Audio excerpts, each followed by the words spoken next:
All right, we are finally live. Thank you all for your patience and waiting.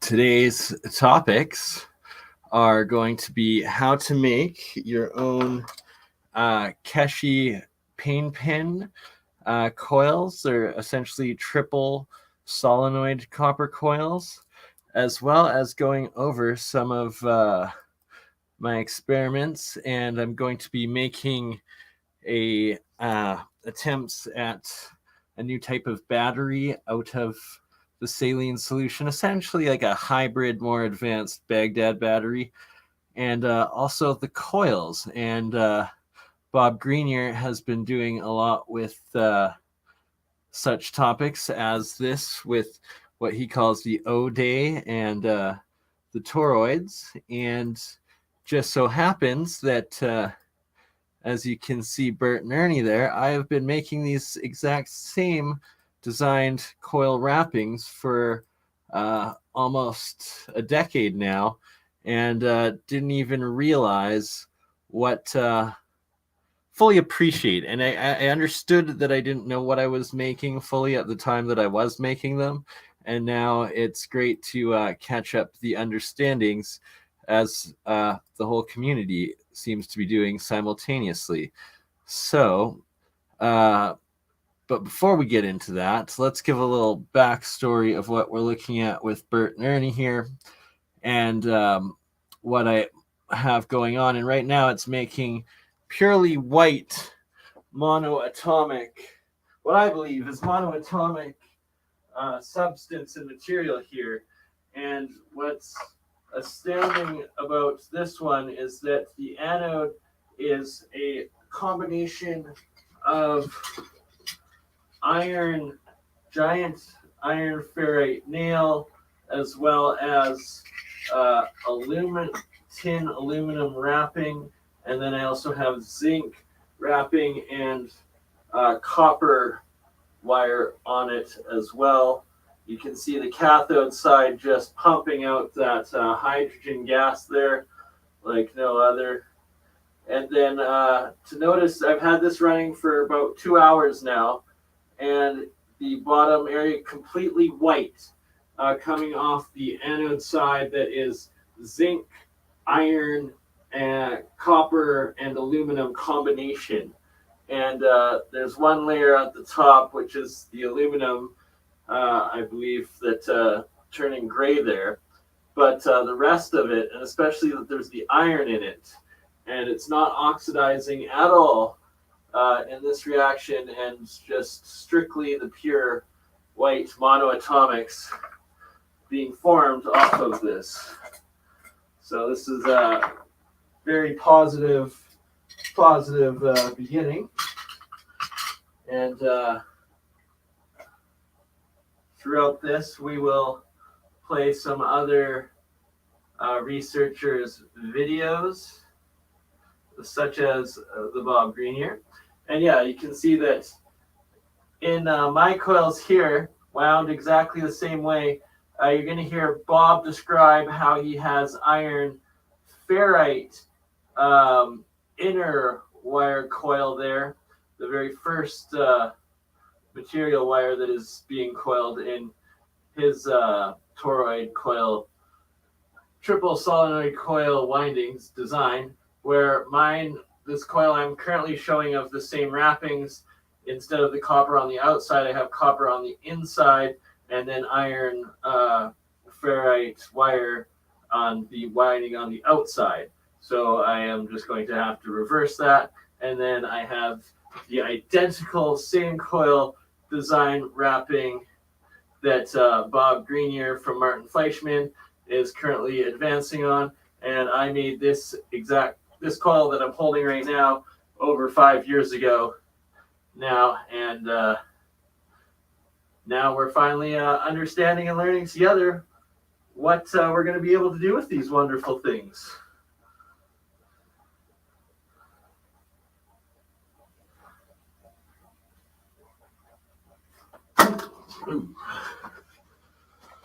And one crucial part that I learned from Keshe and in winding the copper coils is that you are always wrapping these copper solenoid coils in a counterclockwise manner. And that is key to this. So, without further ado, in Bob Greenyer's words himself. Yeah, and I'm a volunteer with the Martin Fleischman Memorial Project. So today, Norm Johnson, who I worked beta testing and feature requesting back in 2004 to 2006, sent me a new version of his plugin, Rope Editor Plus, which is very kind of him, with a new version that worked with my current version of Lightwave and a new dongle key. And so this afternoon and this evening, I relearned how to use the tool after some 16 to 18 years, and I built a super tool. And just because this is the first one I did, I'm going to walk through what I'm calling the left, right, or whatever. And this is actually an iron-based core. So this is the sort of way that Cosmic Dave is building them. And this is the copper that's on the outside. And so this is a left, you can see here, and then it's a left, okay? And then this is a left, okay? So that's a left, left, left. So I believe his lefts are referring to the same as counterclockwise. But then his the large coil is then clockwise, where the Keshe magravs and mine are all 3 counterclockwise directions. Right. Where his are counterclockwise, and then clockwise. Final wrapping. Hey, Callum, brother, thank you for joining. I just emailed Campbell actually a link to this live stream, so he might hop on with us. Callum, if you want, I can also, long time since you've been on, I can email you the link if you want to join at some point. Okay, so I'm going to shut up now and rewind so we can hear Bob talk properly and stop interrupting. But welcome everybody. Oh, Richie as well, brother. Thank you for joining. And I will also email you the link if you want to hop on live with us. So in that note, I'm going to pause myself out, rewind this video because it's only 4 minutes, but it's crucial info that we need to hear, Bob. And in that time, email all of you lovely souls. And if any of you can hop on, please do. Level. So this is the original Tor. This is the Tor of Tor. So this is a 1 and then a 2. On the 2 level here with the Martin Fleischman Memorial Project. So today, Norm Johnson, who I worked beta testing and feature requesting back in 2004 to 2006, sent me a new version of his plugin, Rope Editor Plus, which is very kind of him, with a new version that worked with my current version of Lightwave and a new dongle key. And so this afternoon and this evening, I relearned how to use the tool after some 16 to 18 years, and I built a super tool. And just because this is the first one I did, I'm going to walk through what I'm calling the left, right, or whatever. And this is actually an iron-based core.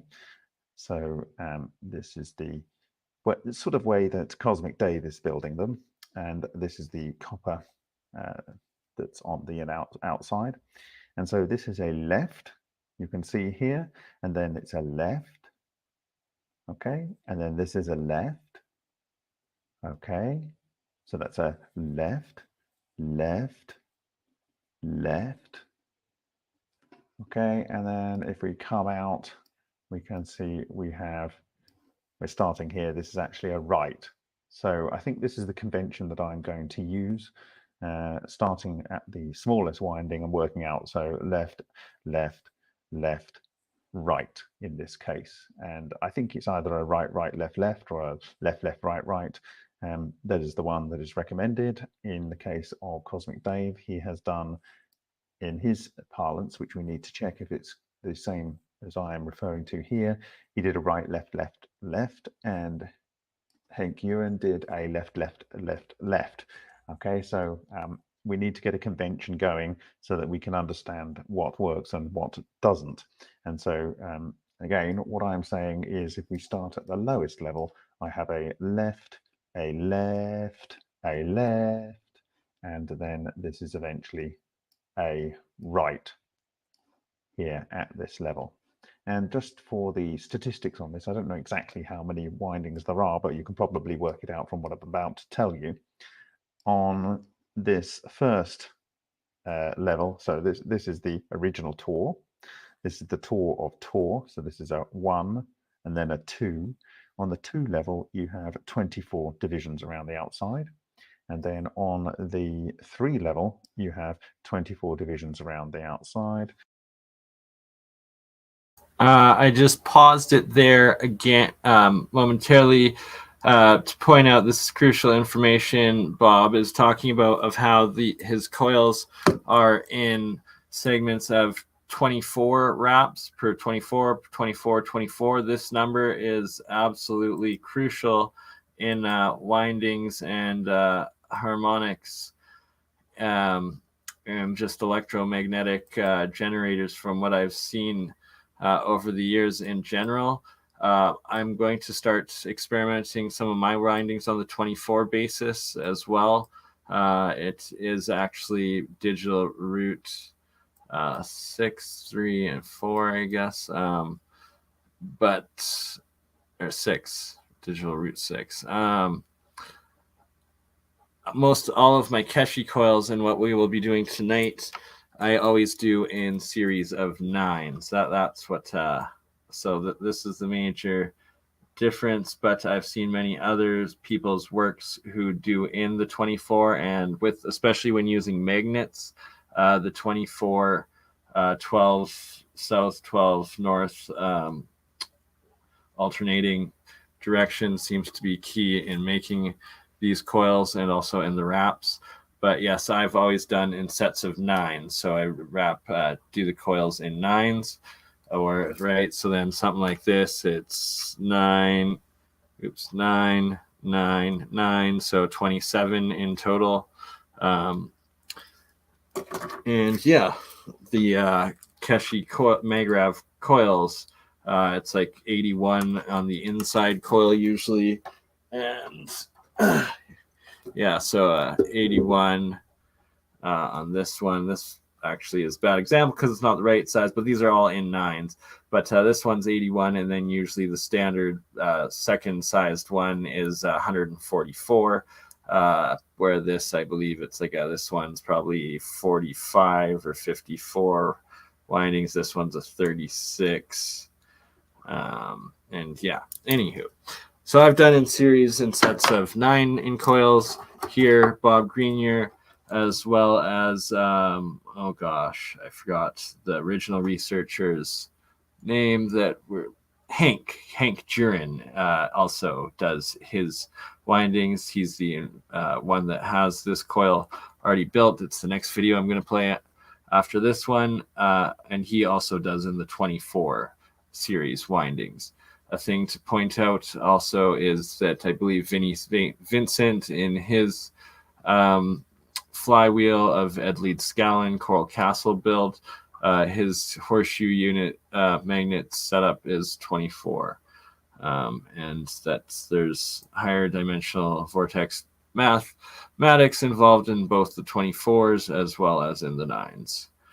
All right, back to Mr. Greenyer.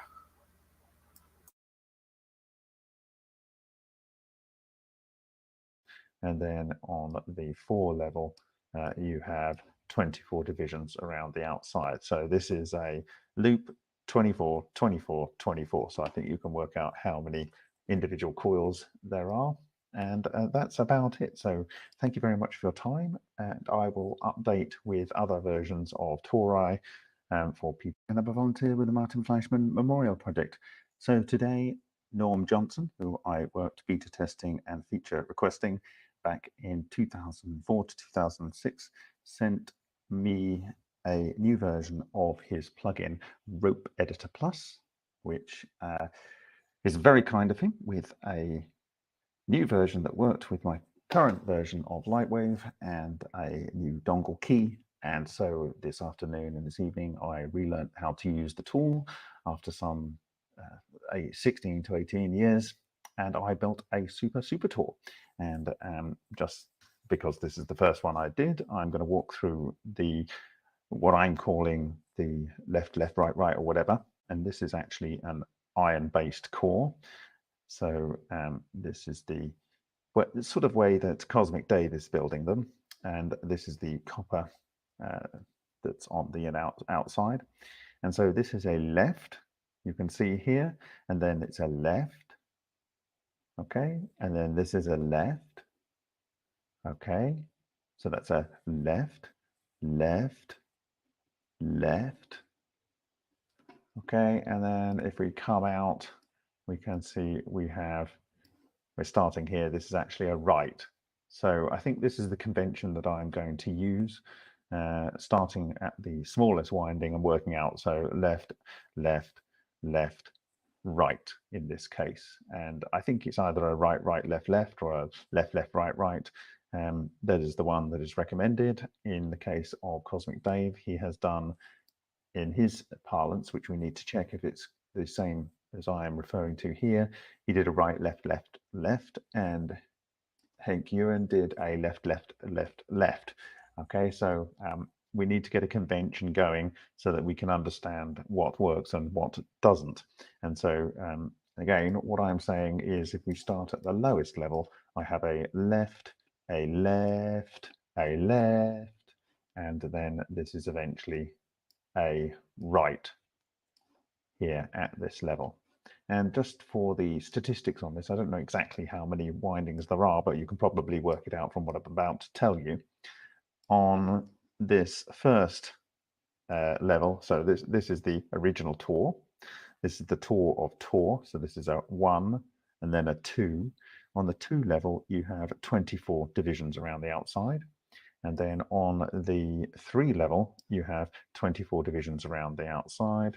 And then on the 4 so level, jealous, Richie. So 24 jealous. divisions around the outside. So this is a loop 24. I mean 24, Daniel so with the ice cream, if those are your flavors. Richie are. confused And, me. that's about And Richie, you So should still come thank you on very because much you for can your add time, valuable and I questions will to what update I'm with setting up. other versions And of also, BurnEye, for we people can to get consider. And you can actually hopefully see get you set up even making a basic one that you are coil limited with scraps that I'm about to show how wires of everyone the can thickness do that at I've used home, here. or And making your own if people have got specific monoatomics wire at home, dimensions, which we I can could all maybe do. model what's possible with their wire, so they can get an understanding of how much wire they would need for a particular T1 radius and T2 radius and T3 radius and so forth, to get a kind of optimum packing density. But there we go.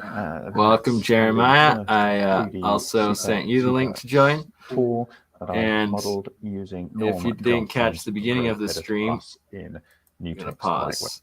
Oh, pretty much over there. Anyways, only a couple seconds left. But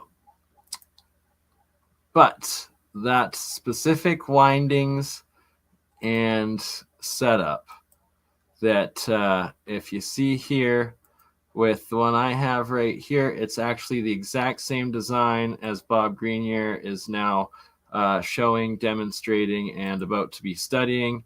And I have the exact same thing built that I made myself over 5-6 years ago now.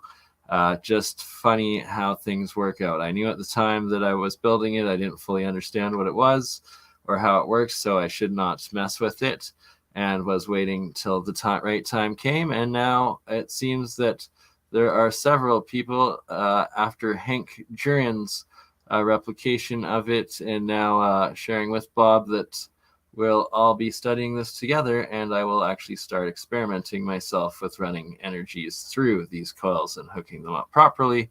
And that's what we're also going to be showing you how to make tonight.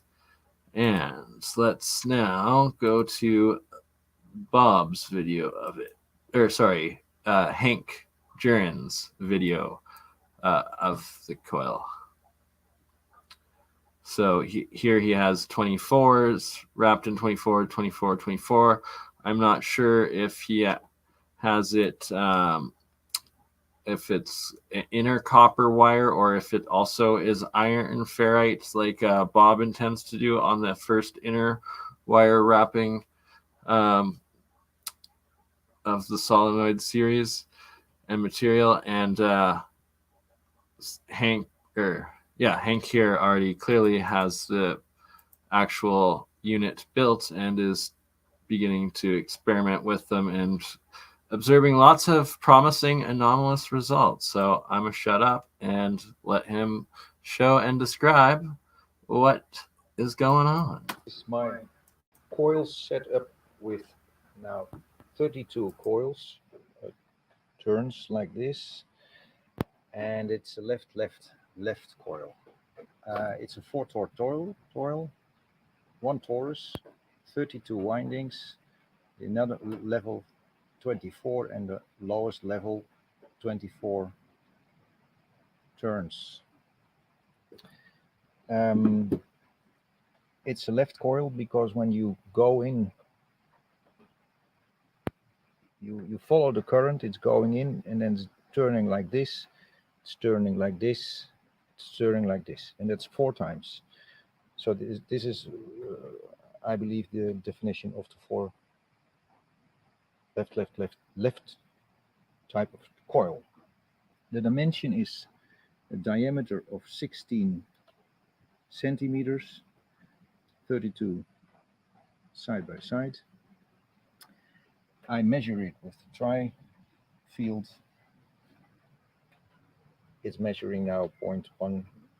I disconnected the power cord. That is 0 amps, and I get it from the Variac. I put it away because it has, of course, the 50 hertz magnetic field. So when I plug it in, there is a little current flowing. It's 60 milliamps, 70 milliamps, and you can see the level is going up. It's 0.6. When I put it in here, in the center, it's the strongest part. When I dial up the Variac, you can see the amps going up, and you can see the magnetic field going up till it's overloading of 100 milligauss, and that's 100 milligauss is at 6 amps. Turn it back and show you what the results are up till now. I draw a line, and that is the 1 amp, 1 milligauss line.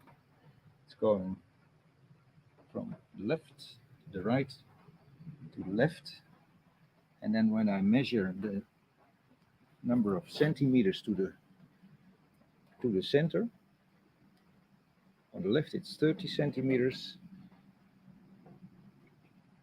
on the right it's 38, and when straight up it's 36 centimeters.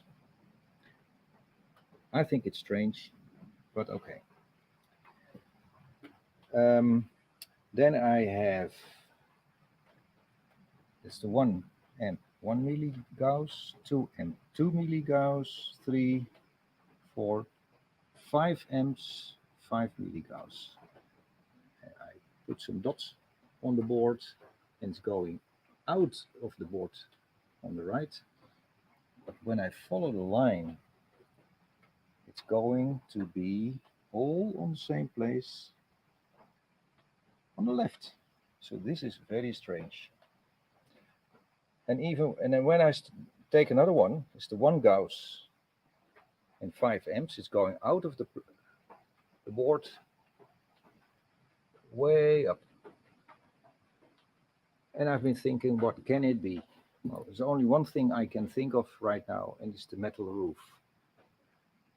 And why the metal roof makes the whole field move like a lump to the right, I don't understand.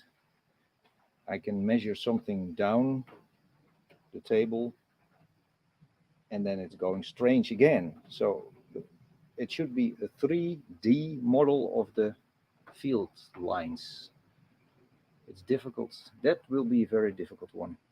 Then I have to move the coil in a neutral area in the middle of the barn maybe, and try to make a 3D model of it, because it's strange. Okay, for now, with now 32 coils. Sorry, we're just Burn restarted like it this. again because it's only 4 minutes, And it's and left coil. need a couple minutes It's a 4 to coil, get ready one for the torus, next segment. 32 windings, another level 24, and the lowest level 24 turns. It's a left coil because when you go in, you follow the current, it's going in and then it's turning like this, it's turning like this, it's turning like this. That's 4 times. So this is, I believe, the definition of the 4 left type of coil. The dimension is a diameter of 16 centimeters, 32 side by side. I measure it with the tri-field. It's measuring now 0.1. I disconnected the power cord. That is 0 amps, and I get it from the Variac. I put it away because it has, of course, the 50 hertz magnetic field. So when I plug it in, there is a little current flowing. It's a few it's 60 milliamps, 70 milliamps, and you can see the level is going up. It's 0.6. When I put it in here, in the center, it's the strongest part. When I dial up the Variac, you can see the amps going up, and you can see the magnetic field going up till it's overloading of 100 milligauss. And that's 100 milligauss is at 6 amps. Turn it back and show you what the results are up till now. I draw a line, and that is the 1 amp, 1 milligauss line. It's going from left to the right to the left, and then when I measure the number of centimeters to the center, on the left it's 30 centimeters, on the right it's 38, and when straight up it's 36 centimeters. I think it's strange, but okay. Then I have, it's the 1 amp, 1 milligauss, 2 amp, 2 milligauss, 3, 4, 5 amps, 5 milligauss. And I put some dots on the board, and it's going out of the board on the right. But when I follow the line, it's going to be all on the same place on the left. So this is very strange. And then when I take another one, it's the 1 Gauss and 5 amps is going out of the board way up. And I've been thinking, what can it be? Well, there's only one thing I can think of right now, and it's the metal roof. And why the metal roof makes the whole field move like a lump to the right, I don't understand. I can measure something down the table, and then it's going strange again. So it should be a 3D model of the field lines. It's difficult. That will be a very difficult one. Then I have to move the coil in a neutral area in the middle of the barn maybe, and try to make a 3D model of it, because it's strange. Okay, for now. I couldn't agree more with you, Jeremiah, and you should come on if you can at any point during the stream just to share a little more of why. And if you can't, I will replay from Science of Sound episode 4, where you did do so much of exactly that for us already. And in the meantime, while I get what I'm doing ready here, as I need a little bit more time, I'm going to switch over and share what I'm about to do. And one of the goals of today, this is by Nanotuber TV, a YouTube channel. I've actually known him for a long time, met him through the Keshe Foundation, and great individual. And yeah, we'll play his instructional video on how to make the Keshe pain pens first off, and then start replicating it ourselves. And here we go.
Yes, it is. And now he's blowtorching it, which is a key part of nano coating. It's one of 3 different ways to nano coat the copper.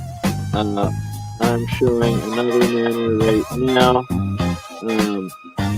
I'm outside currently in the work tent, and this is a mixture of caustic lye, or caustic soda, also known as lye, LYE, and water, and you have the coil sitting it for a while and nano coat that way, or you can use the blowtorch method as well.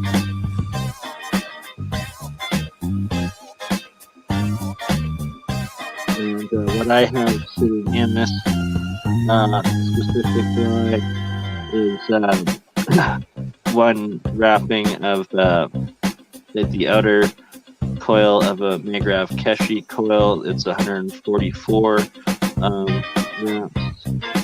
in both the outer ring and the inner ring coils, and then the third wire goes through the center of the 2 solenoids within themselves. And yeah, you gotta have 3 of them and 3 81s as well for the full system. Over here I have more copper wire sitting outside of the caustic soda nano coating. For electrical purposes, it's a lot more efficient and better probability of success using caustic for electrical generating units, where the health planet's okay with using the flamethrower, because you're going to chances are you're not going to get specifically just that right temperature barrier where you're not fully heating the core of the copper wire and thus transforming it all into this nano state, as opposed to just breaking down the outer layers and then still having the inner core of the wire. It's Ohm's law. The grammar I would do if you want to give me the correct term with my brain part. Anywho, yeah. 2 methods to nano coat. And sorry, it's because I'm outside and the music is the video playing, so I'm just gonna meet myself out again and going back in on the inside.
All right, back just in time. How's that for good timing? So, that was a decent job explanation, but at the same time, not really. Here's a much shorter second one. Yeah. Here we go. Actually, this is the video I should have shared of his to begin with. It's only 5 minutes. We will do this one, and then I will proceed to make some myself, as well as explain what the heck I'm talking about with this Baghdad battery idea thingy that is in front of us all.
Yeah, I guess I can definitely do that, hey? So, we will cut the music. And now that I am back from my 420 stoner break, I guess it's 420 right now in Saskatchewan, maybe Manitoba. It's 3:20 a.m. in Calgary, Alberta, where I am. I was off by 1 hour, but I guess I was just getting warmed up for the real deal. Anywho, okay, so the key part is getting your standard electrical wire. I'm about to show just how you strip it of the plastic. You need a knife or wire strippers. You also need a pair of pliers. A very sharp knife is key. And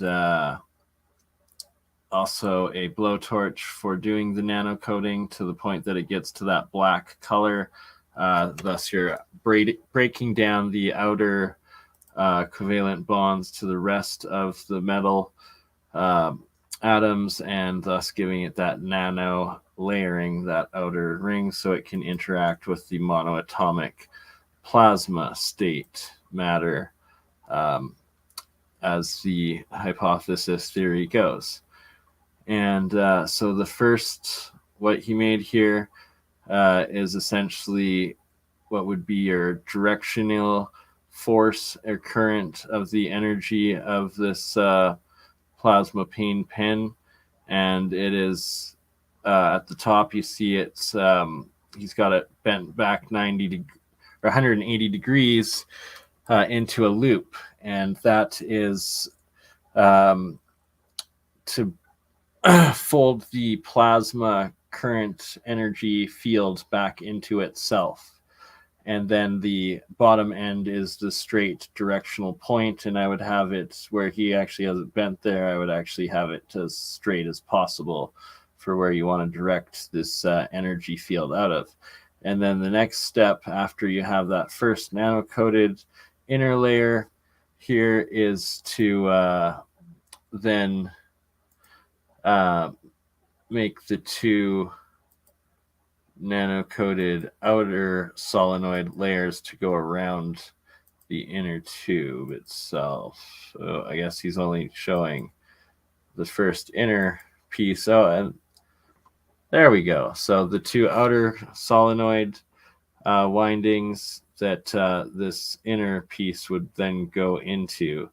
I don't understand what he's got there. It looks a little small to be able to be fitting in that, but your ultimate what you want it to come out like is two solenoids within themselves and the outer or inner straight wire directing it. So, and then surrounded by the two solenoid outers. And then having them nano coated. This one is not where he did. Okay, let's see what else I can find that might be a little better on it.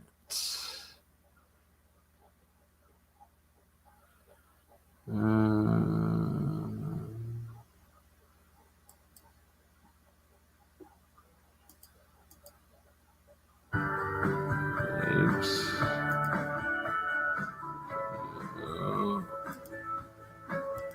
Oh my God. Not what I intended. But hey, let's see. See what this can. No.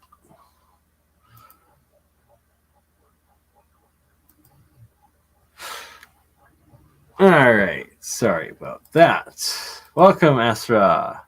TW, Rachel, Lee, JP, Dan F, if you're still with us. All right, so now getting back to this concoction in front of us.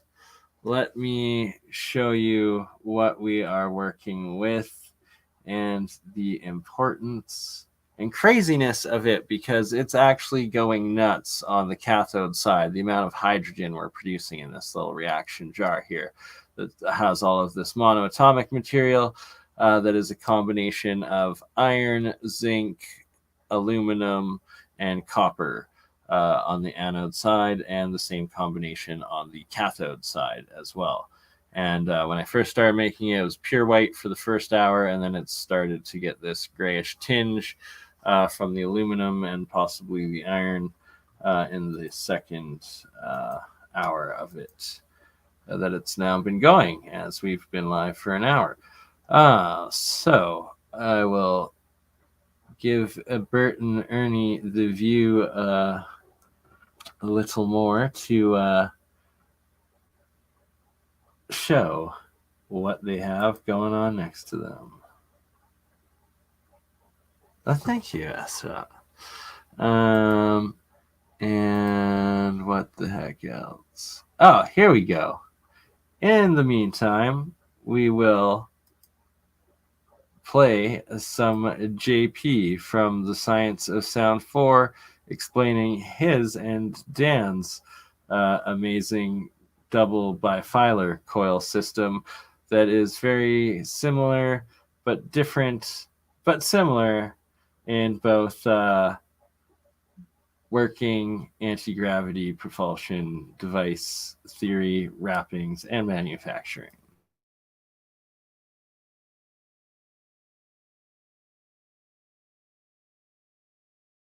to have a preference to create negative ions on the bottom as those fields cross and positive ions on the top as these fields cross. And, well, positives are going to try and neutralize the negative side, and the negative side is going to try to get towards the positive side, but we're closer to Earth than we are to the sky, which means the negative side repels the ground charge. And again, that's an upwards force. So effectively, as far as we theorize, that's how this device should work. Go ahead, Bernie, what's that? Exactly. So this is going to be able that we can all build our own hoverboards and better, essentially, out of, and this, you're using speaker wire that's not even pure copper, so it's literally people will be able to use recycled stereo equipment to make these units. We'll see how well we get it to work out, but basically it's a very simple design, and that's one of the things that made me so fond of it the first time Dan showed me. This was something that was available to the public that could literally save society, heaven forbid something collapse. And this is a technology that, quite frankly, I would label as a freedom technology. Something that if a really bad thing happens on a very large scale, and we don't have the resources to rebuild our country because, say, the gas pumps aren't running, the power's out, how do we get around? Well, if you can build this silly thing out of speaker wire, I mean, that seems like a pretty good solution to me. Exactly. We don't even need to collapse. We just need to start doing this. So the beauty of us all doing this together is that we're figuring it out and becoming independent as a collective, being able to figure out ways that will free ourselves and then free humanity. And another major aspect that I'm going to be working on over the summer is creating and harnessing the hydrogen, the Brown's gas, the HHO mist, whatever it is that creates that super fuel out of electrolysis for a very small amount of electrical input in. So it seems, and it's been so suppressed over the years, that it would be able to be mass produced by everyone and anyone and mixed in with your fuel, right? It's like it doesn't have to wipe out the current system, but it can subsidize your own costs when you're making 50 or 70% out of it out of water and then only buying 50-30% gasoline. Right. Well, let's look at the facts. Our engines today are computerized and designed to run on petroleum fuels. That means if we immediately just try to stick HHO gas into our engines, they're going to have, most of them at least, a bit of a problem. The other factor is inside of the fuel that we use, our hydrocarbon gasoline fuel for most automobiles, no matter what octane you choose, you got to realize that as a lubricating agent. So if there is heat generated during the combustion cycle, those piston rings are going to get hot against the wall, and the petroleum acts as a lubricant that keeps your engine running for a really long time. If we didn't have that lubricant in place, even if the engine was full of oil that's just for the bottom side of the piston, inside the cylinder, you're going to start to generate damage. So if we've heard of the PAP engine, and I imagine some people in this audience have heard of the PAP engine, it is an engine that operates at low pressure. It's a plasma engine, and it's just like a classic automotive engine that burns fuel or burns hydrocarbon fuel, but instead the PAP engine fills its cylinder with inert argon gas. And then through what they call the igniter plug, it slams a capacitor discharge through that low pressure argon gas. And it ignites in such a way that when the plasma combusts, if you will, quote unquote, when the arc establishes, the plasma pressure increases because now you've got lots of electrons flowing through the plasma, and they want to try to align every single dipole moment in all of the atoms as those ions in the argon are aligned. And that creates a pressure inside the cylinder that pushes the piston down. But a funny thing happens when the piston gets to the bottom. The plasma collapses because the volume has been expanded, meaning those individual molecules aren't slamming into each other with as much energy. And that means they can't continuously keep themselves in a highly energized photonic state, so they leak off their extra photons, and the gas cools itself down. So it's pulsing, collapsing, bursting on its own nature. Right. Then it implodes. At the bottom of the cycle, Yeah. it implodes because it cools down, and now the piston wants to suck itself back up.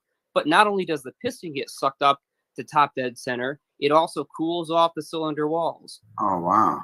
So that they replace spark plugs, basically, that would argon gas. Yeah, basically that's what Because they've it's effectively doing done. But they the- didn't yeah, change the their work seals of because they didn't need high temperature seals or high temperature rings. They completely changed the design of the piston and the cylinder specifically because the plasma was of a self-cooling nature, and that allowed them to get away with a much more efficient design.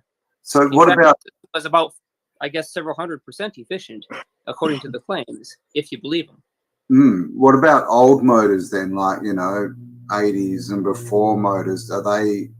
I mean, I suppose you still have the lubrication problem, don't you, with the HHO? Sorry.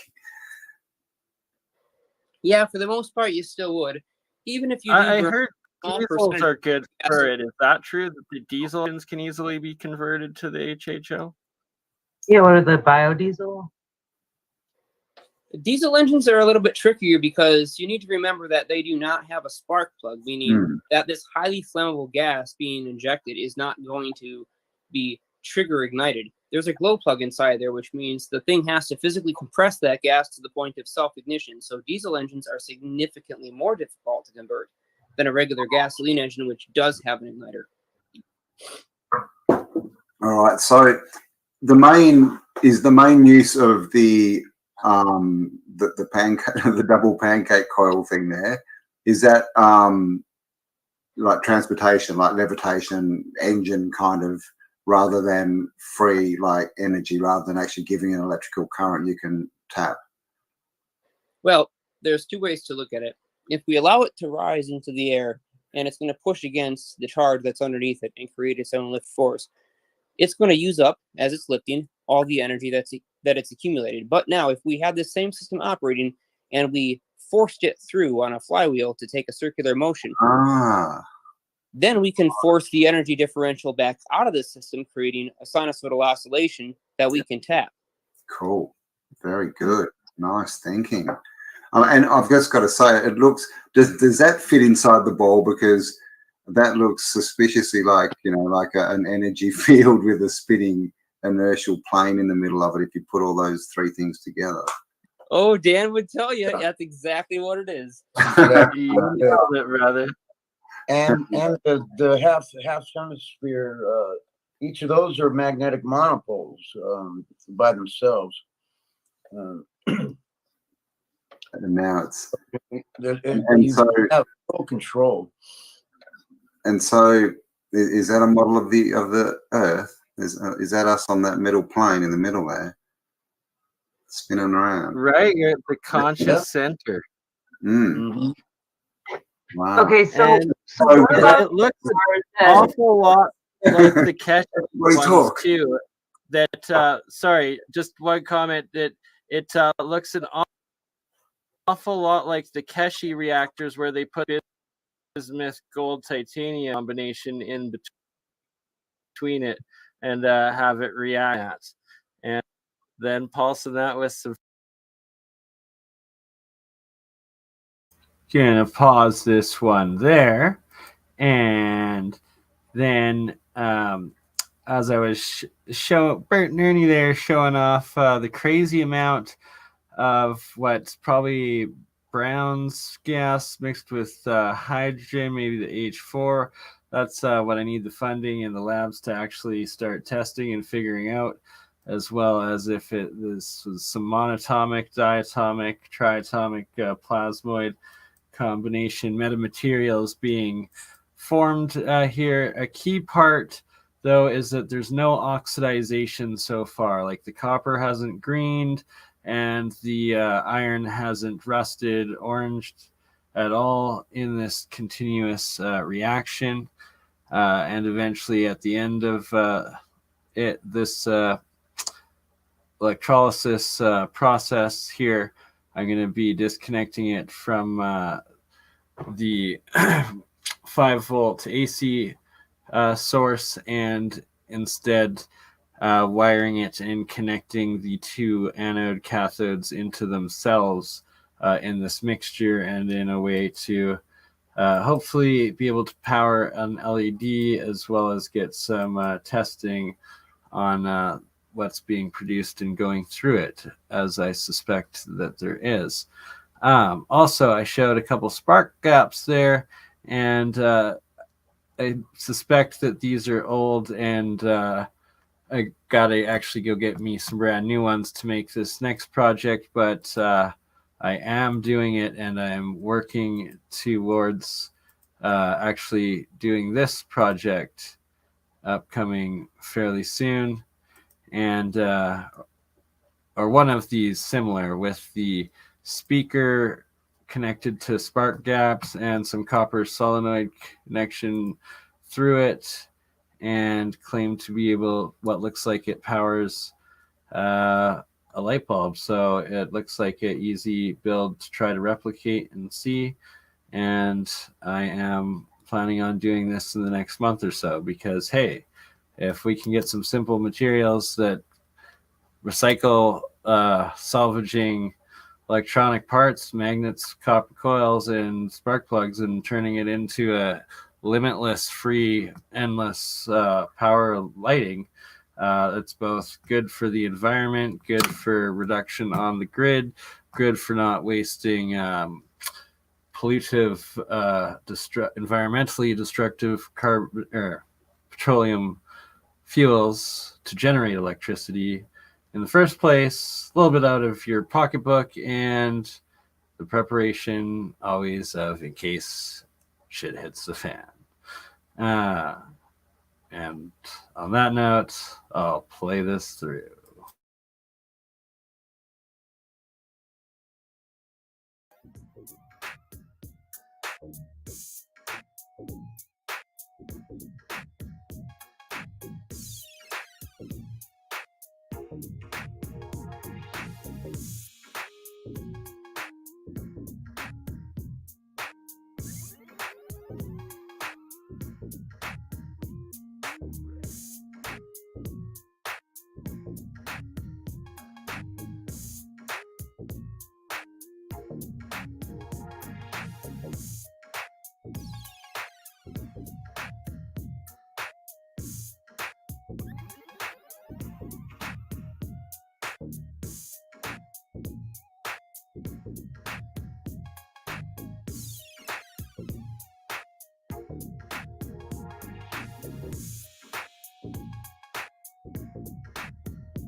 The point being that there's enough of these that there's got to be something to it, and just the theory of like what's involved with everything, you know, we're gonna find the right one, and we're gonna try replicating it and see if it works. This might not be it, but just playing another one of these, because there's so many of them, and like there's got to be something to it if they keep making them, right?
One moment for sound.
Never works out the right way when you do it live.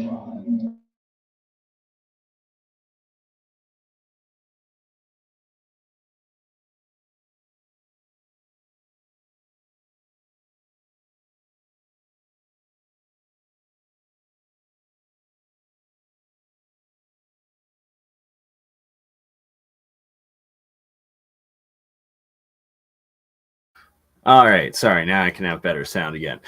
All right, show what I was doing. I made one of the copper solenoid windings. This will be the inner one. Usually, once you wind it on the rod, you then reverse ends, put it in, lock it, hold on, and it will loosen it and come off. This one is a bit rusted and not being that cooperative. But that is the general idea. I'm going to have to mess with this one later as it's going to be a pain in the butt. But then the round two, also conveniently for me, I also had some nano-coated wire set aside for the outer layer to show you guys, and I cannot find it for the life of me now. So I need a couple more minutes before I can go have another one ready from outside to make the outer shell that I will then demonstrate the three together and what the full process is. In the meantime, what else can we share? Some good quality research to keep it going.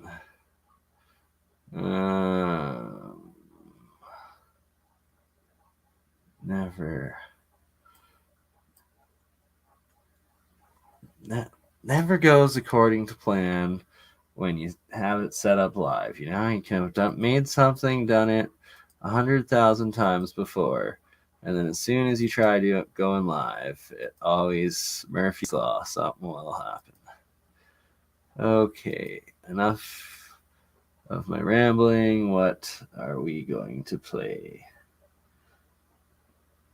What are we going to learn together now, ladies and gentlemen?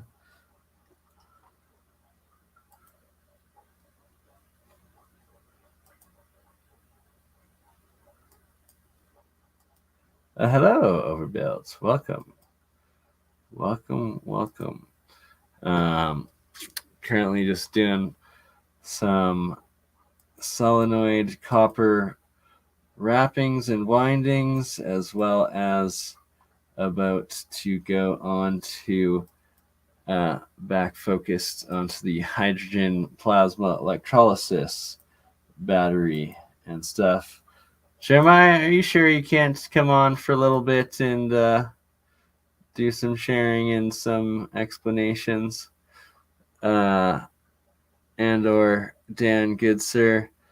But in the meantime, I'll have the second best thing as Jeremiah and Dan live, and that's a rewind of Dan and Jeremiah live in the Science of Sound episode 4 we were watching before.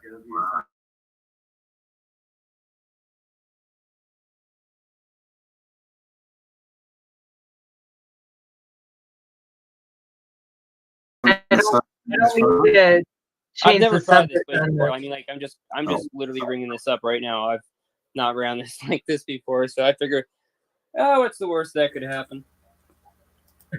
We're praying, Jeremiah. Welcome, Bob Greenyer. It's It's a pleasure, sir. Thank you for the invite. It must be a crazy time for you. It's normally a crazy time for me.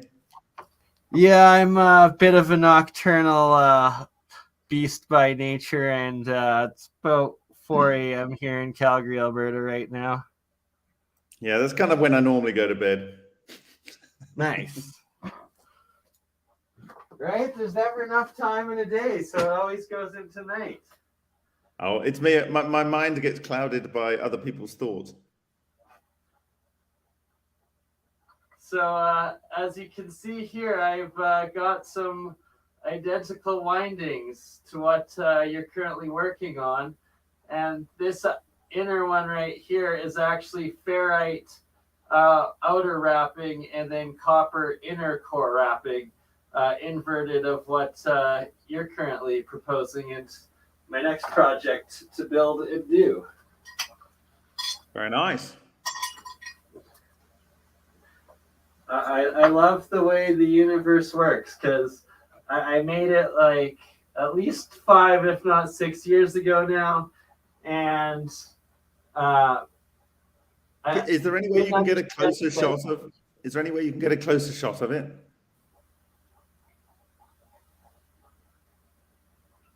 Okay, so that is I can't see, but it looks like a 3-level tour, right? Yep, 3-level toroid. Yeah. So in theory, that according to the 1980s work of the Russians, that should be capable of producing a closed Poynting vector. Maybe not in that twisted configuration. You've got it in a figure of 8 loop there. Yeah, exactly. Like, and that's another thing is I know that the connection wiring, the way I have it, isn't optimal or correct, most likely, and that I just kind of had it like that in the meantime. But they're easy to take apart and use, and yeah, work as individual coils. Not entirely sure why my camera's not working. Is that something to do with StreamYard, or I'm on a Mac? Is there something I need to configure to allow it to work? I don't know. Yeah, it might have to just go into settings and alter, and it should allow it. Yeah, it's strange. Okay. It's easy. Oh, right. Yeah. I see what's going on. It's trying to use an NDI video. There we go. There we go. Welcome. How you doing? So what I'm going to do today is I'm going to probably build a whole bunch of different cores with the various left, right, or right, left, or left, right, or right, left configurations. And then I'm going to propose, I'm going to model up, for instance, what Henk Uren has done by using a rope in the middle of the 2-level tours to make the 3-level tours, facilitating the production of the 4-level tours.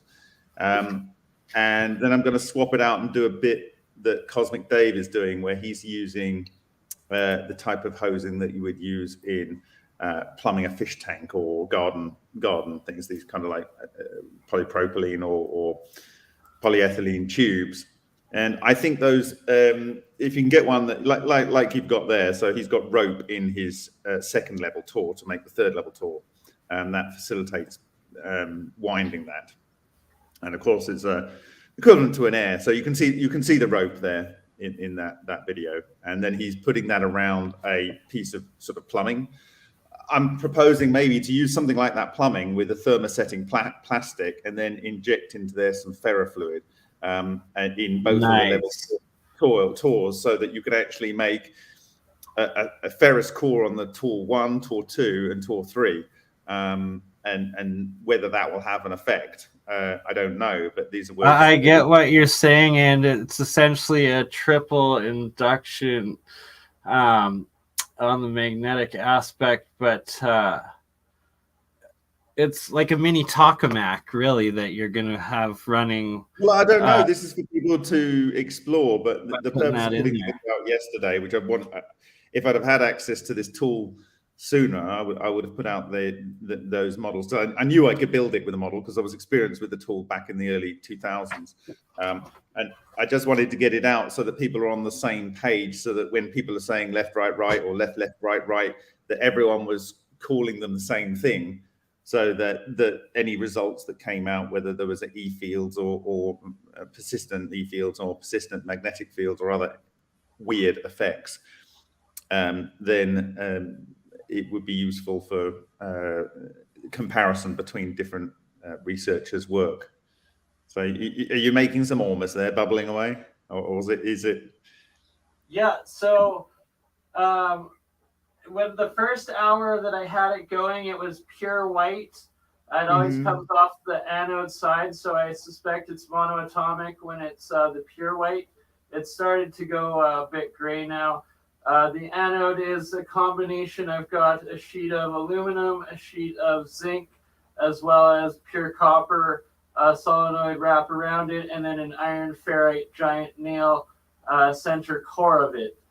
So it's those four elements that are producing the precipitate plasmoid monodiatomic material that's forming in this. And then all of the hydrogen or Brown's gas bubbling off of the cathode side. Lovely. Well, don't blow yourself up. I'm sure you're not going to do that. Exactly. I usually only do it on the outside, just have it running briefly for the stream inside with well-ventilated giant windows. Great, good. Yeah, so there's the video you just showed of Henk Uren there. I haven't said this publicly, but I'll say it now. The implication is that the metal sheet above there, because he did a test by moving that coil to another location where there wasn't a metal roof above, and the field became spherical.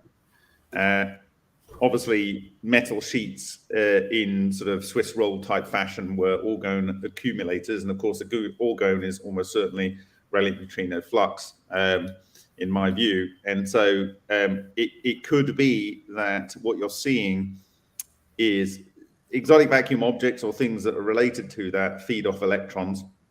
And obviously, they have this relationship with the relic neutrino flux. We already know from the work of Alexander Parkhomov, these things can be partially reflected by metal.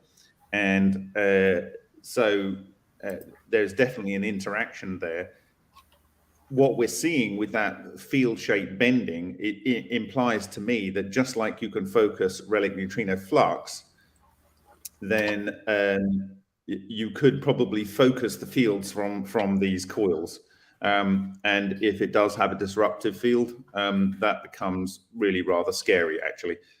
So I think anyone listening here, you need to be very, very careful with these things. Schwerblis got involved with this because he was interested in two-level tors interacting with human biology. He couldn't quite believe the effect that he was witnessing when he saw this research in 1988. And well, to cut a long story short, there wasn't just him working on this. There was a lot of people. Most of them are dead, not necessarily from this, but just because they got too old to continue to exist.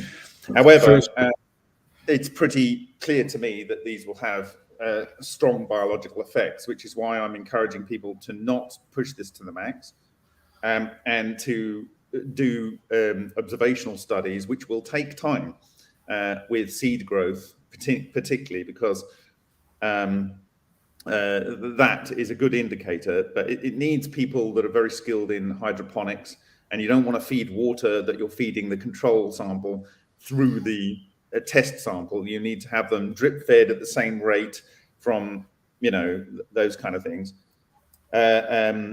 You need to have them drip fed from a single source of water, and have them in the same sort of temperature and humidity environment. And by then looking at different torr levels, whether it's a 3 torr or a 4 torr, and having the different number of coils and the different configuration, left, right, left, right, left, we can get to some understanding of what has a field that suppresses growth and cell division and so on. And I'll refer people to the work of Simon Schnoll, where he looked at all of these so-called random processes in nature from papers, over 1,000 papers from 1950s to 2012. And he found that there must be a common cosmophysical factor that relates to absolutely all of these things. And I believe that these cores are able to tap into manipulation of that physical factor. And so when we find one of these things will promote growth or suppress growth, it, in my view, will naturally enable suppression of cancer tumor growth. It will enable promotion of white blood cells, which will help do the opposite to, promoting cancer. It will help prevent and help with fast healing and disease management. It will help with seed germination. As I said in my talk on the weekend, if you can give seeds a very, very good start so that they are strong right just shortly after germination, this has implications to agriculture and to, how should we put this, the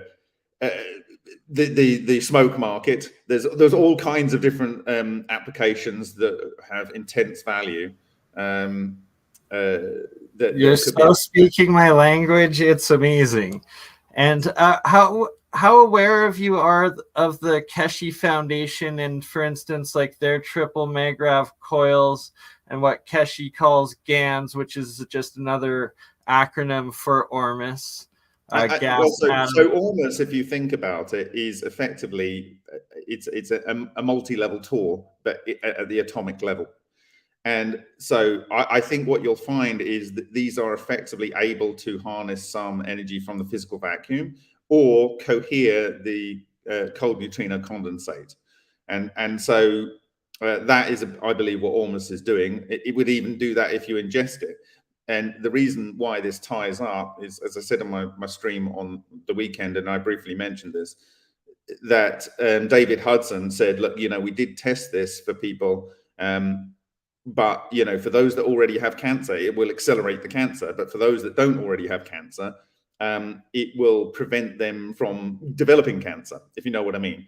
And so it has the same biological effect that the observations of Shishkin did when they were having a stream of relic neutrino condensates, which are string vortex solitons. So I mean, I can see what you're showing there. I have looked at an ORMUS that was generated from gold in Hungary. I will share that data at some point, but we could not find a resolution on the SEM that was able to show less subdivisions. It was incredibly small. So, yeah, I mean, my view on ORMUS is you really need to know the state of your biology before consuming it.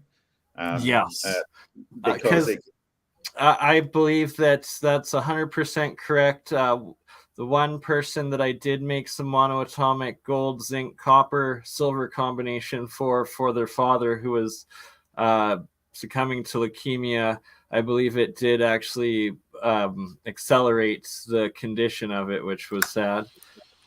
And that's why I haven't done it anymore. Because life wants the energy that these things are able to. It magnifies whatever field is within the area. So if you have the field of the disease there and you don't have it pinged in to target that, and you're just putting a multiplier in with putting these materials in, it's going to multiply whatever there's the most of. And I think it's simpler disease, than that. it's going to make it worse.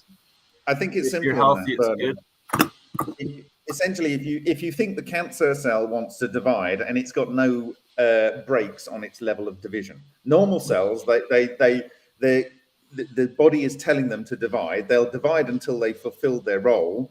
Fantastic! It's great to see more coils. They'll divide until they have fulfilled what they've been asked to do, and then they will stop. Cancer cells don't do that. They continue to divide, and all biology will use what it can to divide as fast as it can to get the job done. And when you give ormus or you treat it with these relic neutrino condensate flux in the form of string vortex photons or black evos, they are one and the same thing effectively, and they will accelerate the division process. And so, you know, we've got things that David Hudson said in the 1980s, and now we have a deep understanding of the underlying mechanism for these things. So I kind of prefer the idea that if you can create the condensates and treat people in the right part of their body, we can generally improve health. But when I worked to try and help some people that had cancer that were after using Francesco Piantelli's service in Italy, and I went through the whole process with Francesco Piantelli. He absolutely will not permit anyone that has not gone through the normal medical procedures to access his technology. So they have to go through chemotherapy if that fails, and then they go through, you know, maybe incising and removing cancers. And if that fails and there's no hope, he will then go ahead and treat. But I never had in fact, interestingly, he uses 50 hertz, and he actually has patents out there how 50 hertz is quite good at resonating with biological media. And that's interesting because in the States you run at 60 hertz, which is against this frequency. He actually has papers and patents, I think, out there, certainly papers. I'm so happy you're bringing this topic up specifically, because it's something I'm trying to dive deeper into my science of sound and the different frequencies of electromagnetic waves going into both music as well as electricity, the currents, and the different wavelengths that they have them operating on, and changed them and manipulated them over the years from what was more natural to what they are now. Yeah, I mean, my brother in Israel, he has an entire record label where they remaster dance tracks to 432 hertz from whatever it is. Okay, yeah, well, we have to book your brother for a future episode, please. He's absolute legend. I mean, what I am looking for in our series. He basically produces a lot of trance and acid and all kinds of really fast beat music and trippy We've got to stuff. trade and swap tracks sometimes, Bob. And by the way, awesome to see you on here. Cannot believe you're awake. I wanted to mention a couple things. Well, no, about this is easy for me because this is my day. Right, I coils figured. are I was like, out of all the ones I Okay, so sent this is the Bob, first it might be morning time before he's off to work and has his busy day, and we'll see if we can get him on. It worked out, and blessed to everyone being here and watching. I'm just so amazed you got Bob on, man. If you could have got anyone else on here tonight, I mean, talk about epic. So we started the show by looking at the beautiful rendering of the Super Tour, as you called it, which is actually a 4th order tour, and a gorgeous one at that. And taking a look at this stuff. Okay, so we were just looking at these little spirals, and I'll give an instruction for anyone that wants to replicate one of these very terribly difficult to replicate things. Okay, this is one of those fiberglass rods from Home Depot, and these are used for snowplow trucks to identify where not to drive into. And anyways, you can stick this whole entire 4 or 5 foot length into a drill and start by spiraling your wire around this rod. And because this rod is fiberglass, and because copper is springy, which can be a bit of a problem, what I did is hook up both sides of each full length to a power supply and heated the wire up, not to the point of destroying the insulation, but we're only talking about, maybe running 20 or 30 volts here at 30 hertz according to the original paper, which is not going to be a problem even if the insulation was slightly damaged. But it's not. I got it to the point where it darkened, and what that did was anneal the copper just enough so that it didn't try to unspring or unwind itself when I pulled the whole thing off the rod. And because it still had just a bit of spring to it, it was very easy to remove. So I just took those in sections, and I'll show if I can. So here's a section. Can I step in there? Because that's a very please. valuable thing, what I think you've done there. But I think maybe, could there be a way where you could get one of these thermal tapes and put it around the point at which you're winding? And so you're just only applying the heat for the time it needs to do the winding, or just prior to it? No, you couldn't, because you need to anneal the entirety of the copper loop. And if you try to heat this from the outside, No, or I'm heat it saying with you the do torch that, or but you anything do it else, as it's progressively winding. Oh, I guess, yeah, you could. So you're could not do it if you continuously progressively heating wound the it. whole wire. You're just doing it. You preheat it just before you go into winding, or just post heating it, like you do when you're perming someone's hair, right? Yeah, that's actually a really good idea. If you you wound only it and heat did it not if you're have to, perming. if you didn't have to rewind it at all or make any mistakes, and you didn't have to tighten it because it was a perfectly tight wind, or make any adjustments after putting your length on the rod, and you had already annealed it, then of course it would want to hold its shape because it's not going to want to unbend. But the trouble is that when you buy magnet wire, it's already gone through a multiple number of spoolers and rollers, and so it's going to have a bit of a memory to it, and we need to remove that first. Of course, we need to remove that without damaging the insulation, and I figured the best way to do that is actually from the inside out. So anyways, when you go to wind these things, after you get it on the rod, you take it, you take the long single coil off the rod, you wind these loops back around the rod, and what I ended up doing was just kind of running a whole long length of hot glue right down the side. Now, this is a terrible method. I would not recommend that people try this, because the hot glue, if it seeps in a little too deeply, or if you're off by, say you want to attach just 4 coils together, 5 coils together, 5 loops of each of these coils together, if it's a little too thick, it's not going to bend, and that's a major problem. So don't do that. What I would instead actually recommend doing is taking a long strip of, say, flexible tape of some kind and running a bead of silicone along it, and then setting this down into it and waiting for that silicone to cure. If you don't want to wait 24 hours for silicone to cure, then get yourself a 2-part silicone epoxy mix. It's not technically epoxy, but 2-part silicone, and that way you can get each of these rod lengths done in, say, 2 hours or less. And so I just wanted to point out the connection point here at the middle. Let me roll back around there, because for people wanting to replicate, this is kind of important, because you can only wind, say, 5 feet at a time. So there it is. There's just this little solder point where right in the middle of the loop, we make that splice. And for a full tor, we would actually need to make probably 3 or 4 splices all together, ending up with a total loop length like this of almost, well, for this size rod, I think this is like a 6 millimeter. So we'd probably end up with a whole loop length, if we just looked at something like this, of about maybe 10 foot long. And that of course adds its own complexities. But I wanted to ask you something specific, and I've been wanting to ask it since the day that you did the original broadcast, the one that you were so excited about before translation, epic broadcast. And that part is the one that I think stands out the most. Not whether or not the field projection is strange or anything else like that, but the fact that you disconnect the signal generator, according to the author of that paper, and that a magnetic field probe, or a microteslameter, as they call it in that paper, picks up, feeding to an oscilloscope, a continuous signal for up to 2 days at the same frequency with the identical wavelength, slowly decaying in amplitude over 2 days. Here's what I wanted to ask you, but I have to premise, what we were talking about first. And we have to remember that the oscilloscope and the probe have an input impedance. That means there's a resistor in there of some kind, or some kind of resistance down the line. So in order for that probe head to do work, in order for that probe head to pick up a signal, it has to be doing work, which means the oscillating field stuck in space is actually generating a usable magnetic field.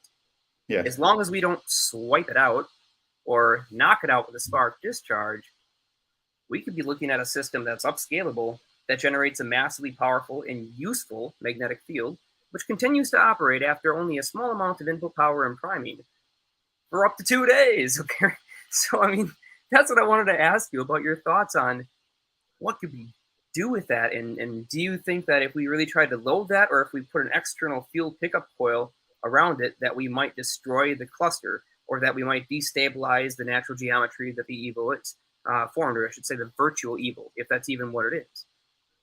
So, so firstly, I would say that what you're forcing nature to do is what it wants to do anyway, and so it's kind of like corralling a load of sheep into a pen, or you know, schooling fish, you know, like dolphins do. You can think of the coil, in my view, this is the way I visualize it. I'm thinking of the coil as like the team of dolphins, and they are getting the sardines to ball up. Okay, so that's kind of how I visualize it. And so what I'm trying to encourage is people to use natural things like plants, who want to do this anyway, to cohere this condensate from the cosmos, and you are encouraging that process to go on that already wants to happen in nature. And so David Boutillier is working on a system where he's making these coils. He's keeping it at the 3-level Tor, like it would look like you're doing with 3-level Tor, and that's the one that showed the effect. And that should show a magnetic persistent field, as claimed by Schwerblis' observation of the teams for the 3-level Tor. That's the most exciting part about the whole thing. If we can prove that, and I love what Hank's doing, and I love what Cosmic Dave is doing. But I'm talking about David Boutillier. David right? Boutillier is looking to one of the suggestions is, or the first suggestion actually was, to try and make your ball lightning. So he's creating a plasma reactor and having the coil in there, and he will put the coil in clay and have cooling going through it, so that it doesn't get damaged. But that might encourage self-clustering of the plasma. So this for me is a very, very exciting prospect, because when we already know ball lightning can consume matter, and in the process of consuming it, it's actually doing this self-organization anyway. But if we have a precise way where we can force the ball lightning to be produced out on demand in a particular location, then ball lightning can spin at hundreds of thousands of the matter around the ball lightning, like the charged particles.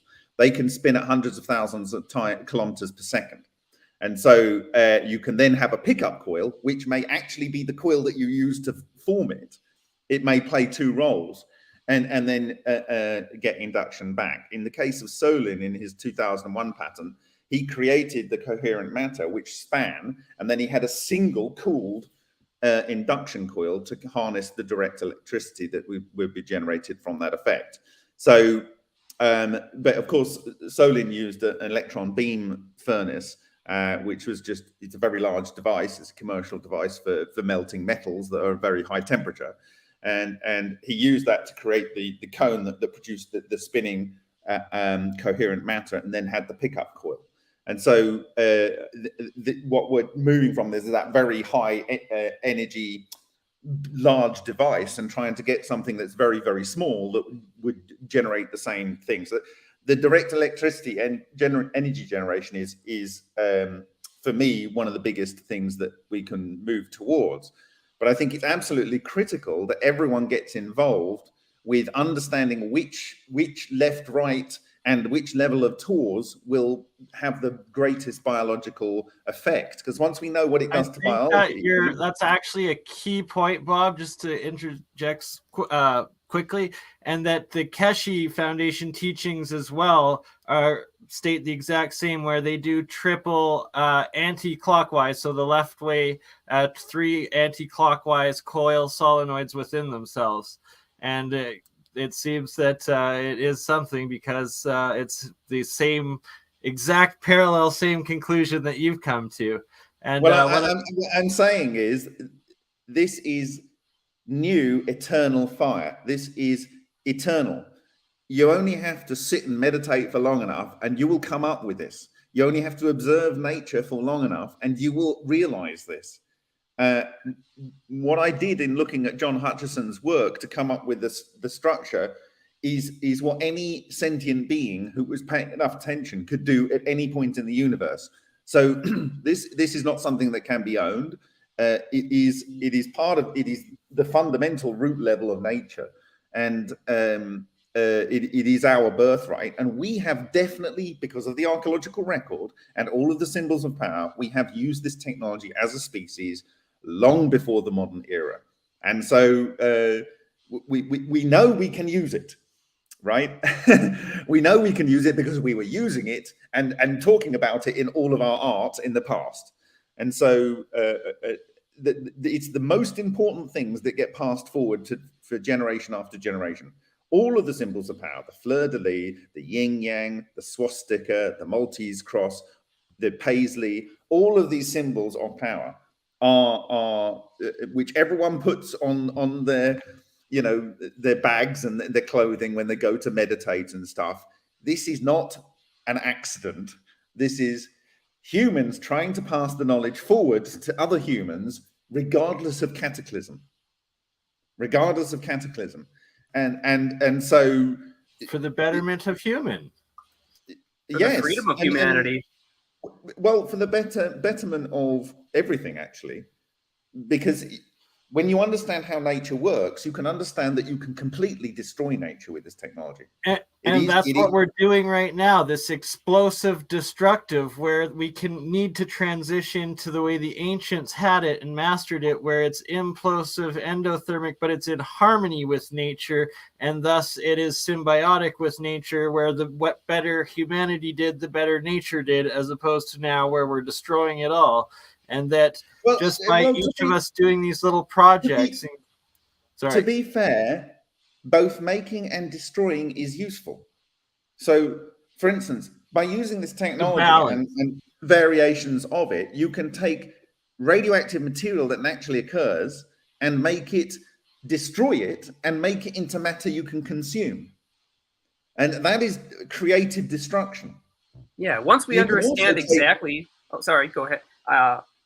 Let me just mention one thing. Once we understand completely how we can control the transmutation of exactly what matter we're starting with and exactly what matter we want to end with, instead of just ending up with random pits and pieces of foil or Hutchinson samples that could really go either way, because the resonant nodes are such differential energy levels and may transmute the elements into a number of different things. If we could control that down to the very pinpoint accuracy, and we want to produce as much palladium as we need, and down convert something say very dangerous, like you're talking about earlier. Of course, 99 out of 100 people that hear of my work want to know how to make gold and other precious metals within the first 10 minutes of their thinking about the implications.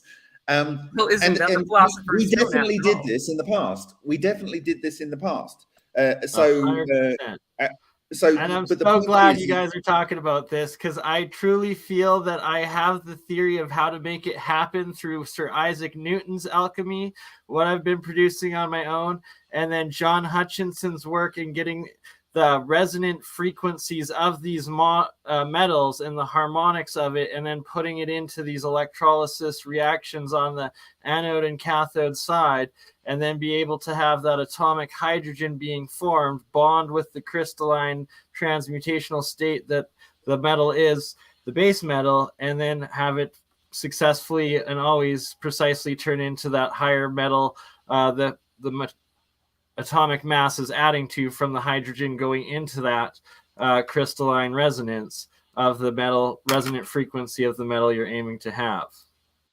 Well, absolutely, it's going to be resonance. But if you want to make something resonate or form into a target material, you have to have a template, and the template needs to give out exactly the full spectrum complex resonance. It isn't about one frequency. It's about a folded cluster of frequencies. So, and this is where the philosopher's stone for synthesizing a particular element is and can only be a monoatomic.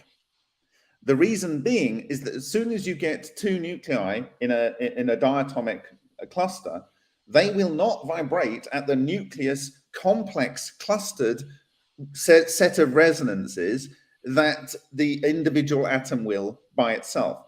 Now, it actually doesn't necessarily matter so much about the orbital electrons as the actual wave function of the cluster that is the nucleus. right?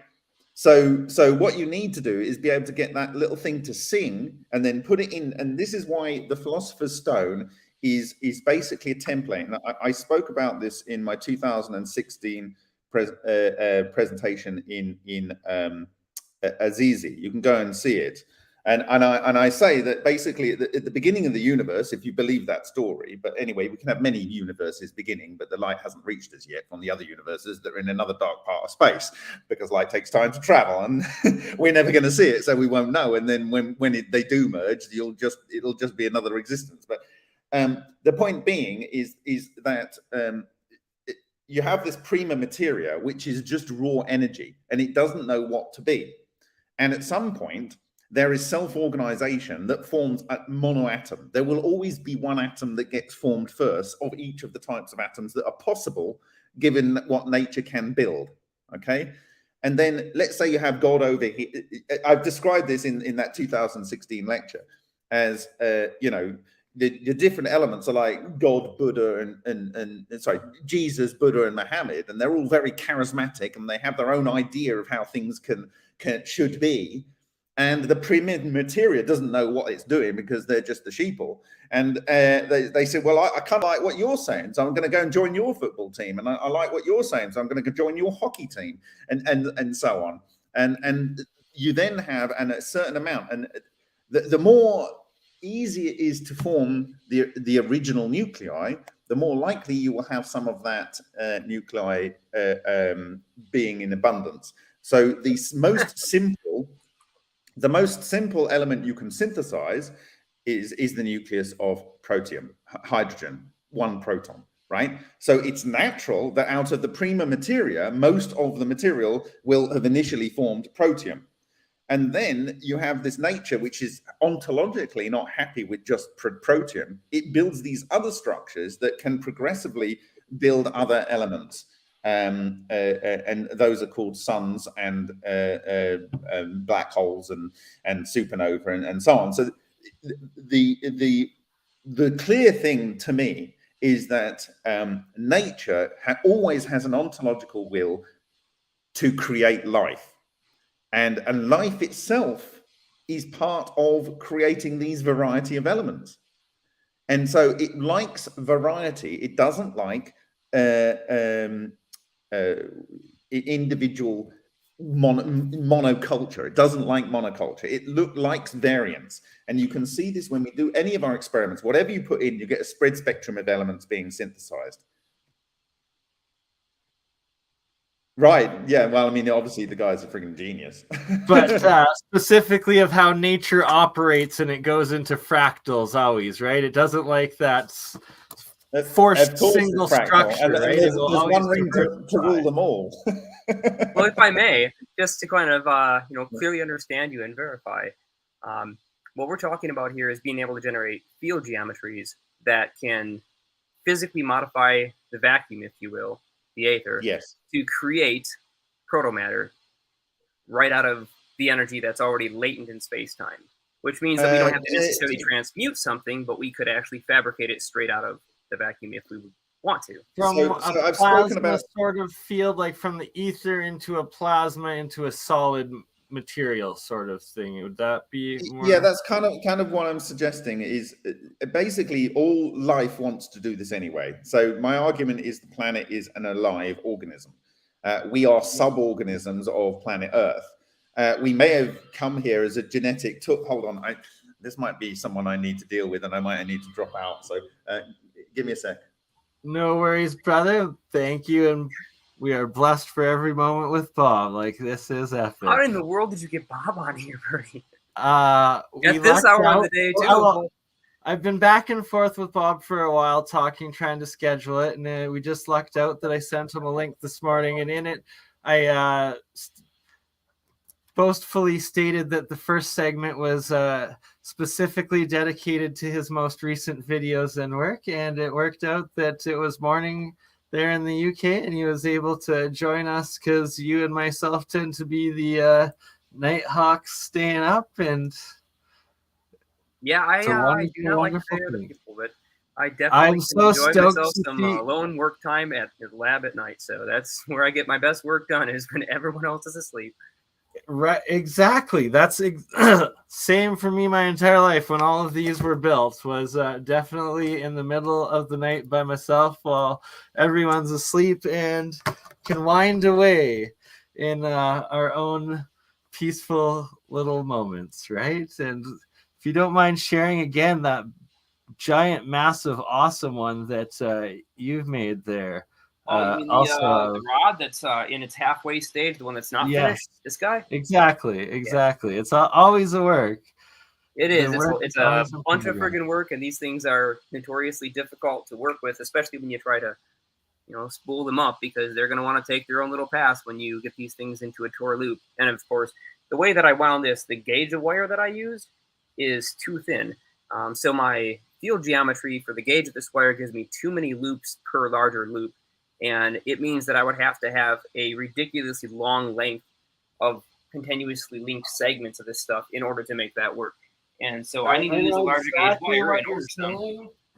And that's kind of the same issue. And the next step in the process is getting the next ratio of size of copper to iron wires, because like this one right here is iron, but it's far too thin, and I need to get a bit thinner copper wires than how thick this stuff is that I'm regularly working with, to be able to make that optimal design there. What I'd really like to find out is if I can use fence wire, steel fence wire, which is magnetic and not particularly lossy at 10 to about 150 hertz. It works very well as a transformer core.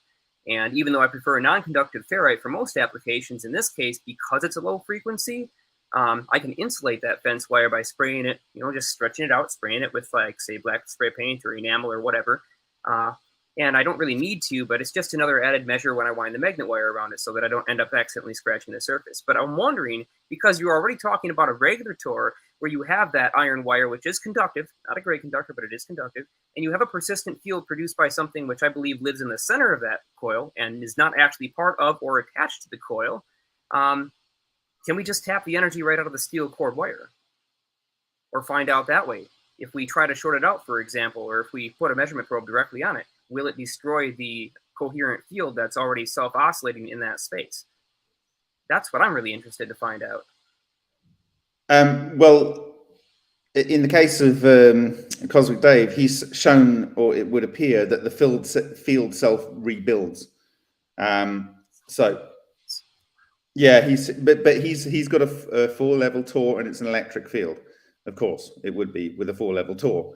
So if the electric field is there and it rebuilds, then you might be able to get a pulse out of the one or more levels of core that you might have in there. But then will it then re-exist? I would like to go back to answering your previous question, which was, are we able to harvest energy, and so forth? And are we building what you call proto-matter, which is another way of putting it, prima materia? And I use the two interchangeably. Essentially, I've mentioned this about 4 or 5 times, maybe 10 times in my lectures. Shishkin was referring to his cavitator, which is an aluminium with 2 discs that have grooves in them that intersperse. So it produces a lot of cavitation. And this is what he gets his strange radiation flux from. He was actually trying to mix oil and water for commercial purposes. And then he found that he felt really ill around this device that was producing this emulsion of oil and water. And so because he's an expert in radiation, he thought he'd put some X-rays on there, and he found these birdies. And that was what started his journey in strange radiation observations and research. And the point being is that he found that if he ran this in his lab for a period of time, after a while, the X-rays would show no strange radiation birdies. And he would only be able to recreate them again if he physically moved it to a separate part of his lab. And so what this indicates to me is that there is the structures that are forming in the cavitation resonant structures, which are able to cohere out to a boundary. And what you're seeing with Henk Uren's research with the bagel coil is it seems to non-linearly fall off, and then there's no field beyond that. It's not linear, it's non-linear. And this is exactly what you see in the way that the ball lightning cuts material.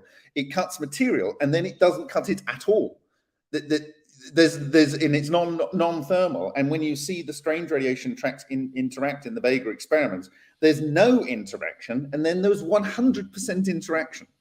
So there is an event horizon through which you can imagine these microleptons, as the Russians prefer to call them or refer to them, leptons being the charged and uncharged, and uncharged would be the relic neutrinos.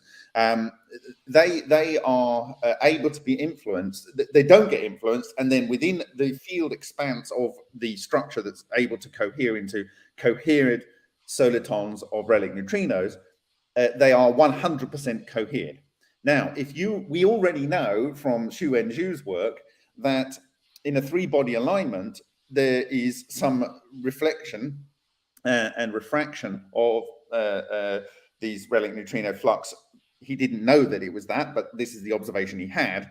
That meant there was a lower density because of the gravitational lensing, a higher density on the outside and a lower density on the inside. So we know matter can partially reflect these things, and also from Parkhomov's work. So given that fact pattern together, we know that if Shishkin is in a building, if he's opened the doors and he's opened the windows, some amount of relic neutrino flux has gone in there. Some can still pass through the matter because the matter doesn't necessarily absorb all of it.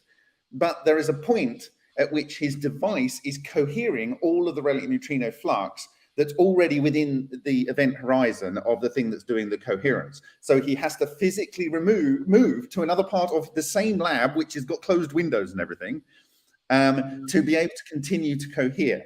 So experiments won't work like continuously if you're in an enclosed environment. You just basically have to put it outside.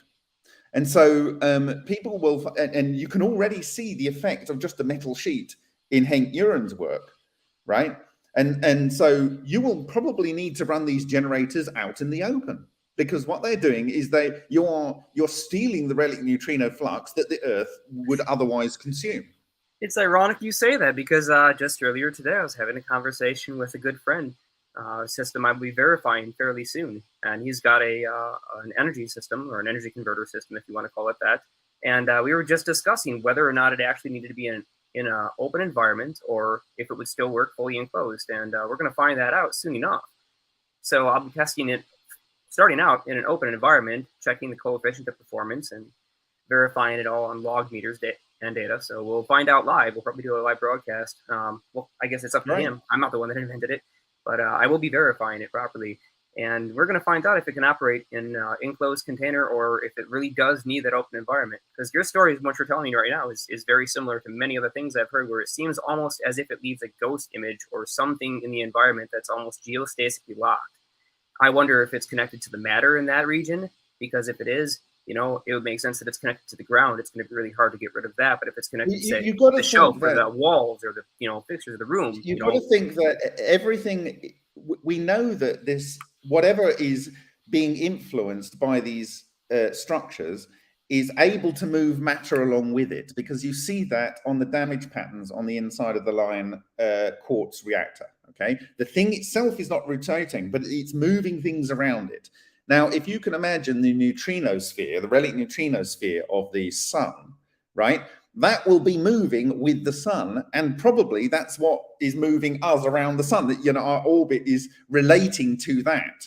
So all of those things are moving with it. You understand?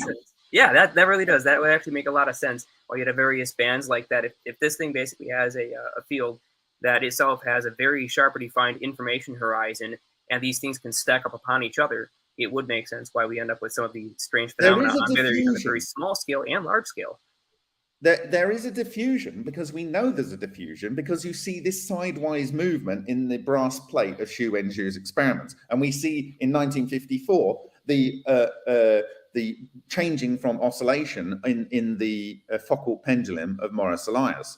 And so we know 100% that there is the capability of diffusion. So if you open a window, some will diffuse into your environment, and your experiment might start producing these birdies again. If they're producing the birdies, you can do the transmutation. The plant will grow better, right? You know, and certain materials may be better at, you know, for instance, it might be better to grow vegetables in a polytunnel than in a glass house. You know what I mean? Because the sounds like we're going to find out soon enough, because this stuff is actually out in the open now, and it's going to be tested very, very soon. So I'll be testing plants inside this thing if and only when I can get that field to self-resonate and self-persist. Sorry. Just a picture of self-coherence of some of this monoatomic stuff rotating all on its own with zero current within it, zero pumps, anything of the sort, and it always will do these rotations and levels and spirals of self-coherence within it. There is a coil underneath that, right? Underneath the layer? No, there was a coil just on the far corner, and it wasn't even hooked up to electricity or anything. That spiral that we're looking at, there's nothing actually in the jar underneath that? Just water. Yeah, so you can see that one coil on the top left, but that's just water all on its own. And always when I dump in fresh water into some of these monatomic or plasmoid solutions situations or diatomic, some of this is oxidized. It's a little bit blue in that one. But it will always come up layer and then create the exclusion zones and then self-cohere in these spirals as it goes through, and then goes through the different exclusion zones before finally resting. And some of the jars will actually stay like that for... You have to do a stop motion capture of that process occurring. And to remove all doubt, you want to have in that stop motion a pre-video of you removing the coils. Because all the time you've got the coils in there, people will say that's so you need to remove that.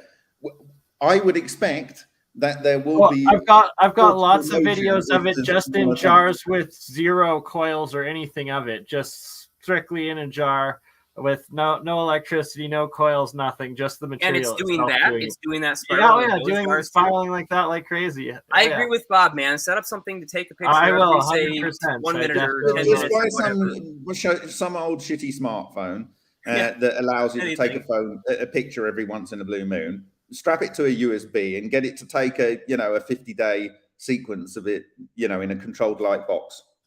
Yeah, and show that you can disrupt it. Start by disrupting it so that it's just horizontal lines of whatever, or just looks like one homogeneous blob, and then try and catch it. That's real science there.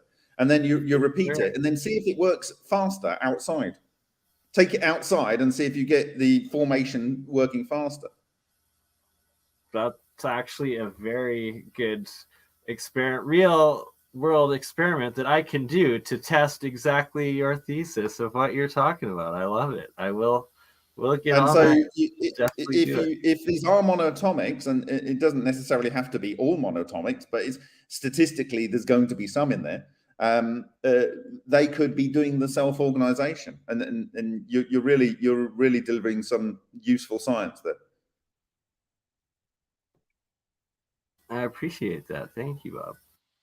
That's an excellent idea, and I really hope that you do follow that up, because I would love to see that system self-organize in that way. I have never seen anything else had something like that with no expert along those lines on my old cell phones before, like in my old lab, and then I lost my phone, and I was so mad. It broke my heart forever, because I had all of it. It's Bernard, now I just have pieces of it along the stages, but I don't have it all. Publish and be damned, or publish and don't publish and be damned. At least, through the process, my view is if you didn't show it, you didn't do it, right? You're just making it up using what you know now, right? The thing is that if you publish something like, if you knew that, what you just showed there, and you published that so that it was available for people to think about, then that goes into the back of their consciousness. And if they see similar things going on, they can then cross relate the information. Just as soon as you've got something, get it out there. Get it out there so it can flourish. And then you don't have to worry about it being lost. That's what we are now doing together in Sure. this moment in time, and I was just pulling up one more to show that I have saved of it, and I promise to keep doing so going forward and setting it up in controlled ways that we can then actually document the evidence of it and use it. The universe will give you back far more than you give to it. Always the feedback. You want the positive feedback loop, spiral up, not down.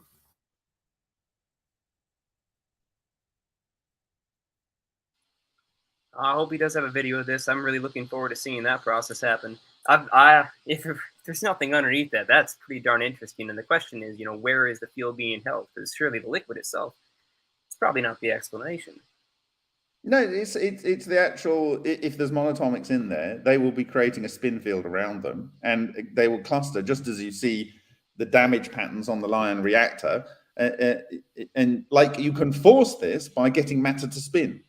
So Shishkin and his team, they were able to produce strange radiation birdies by getting almost any matter and spinning it at 5,000 RPM in a cone. And so you have literally electrons and matter and whatever is the rest of matter spinning, and it focuses it down on the cone.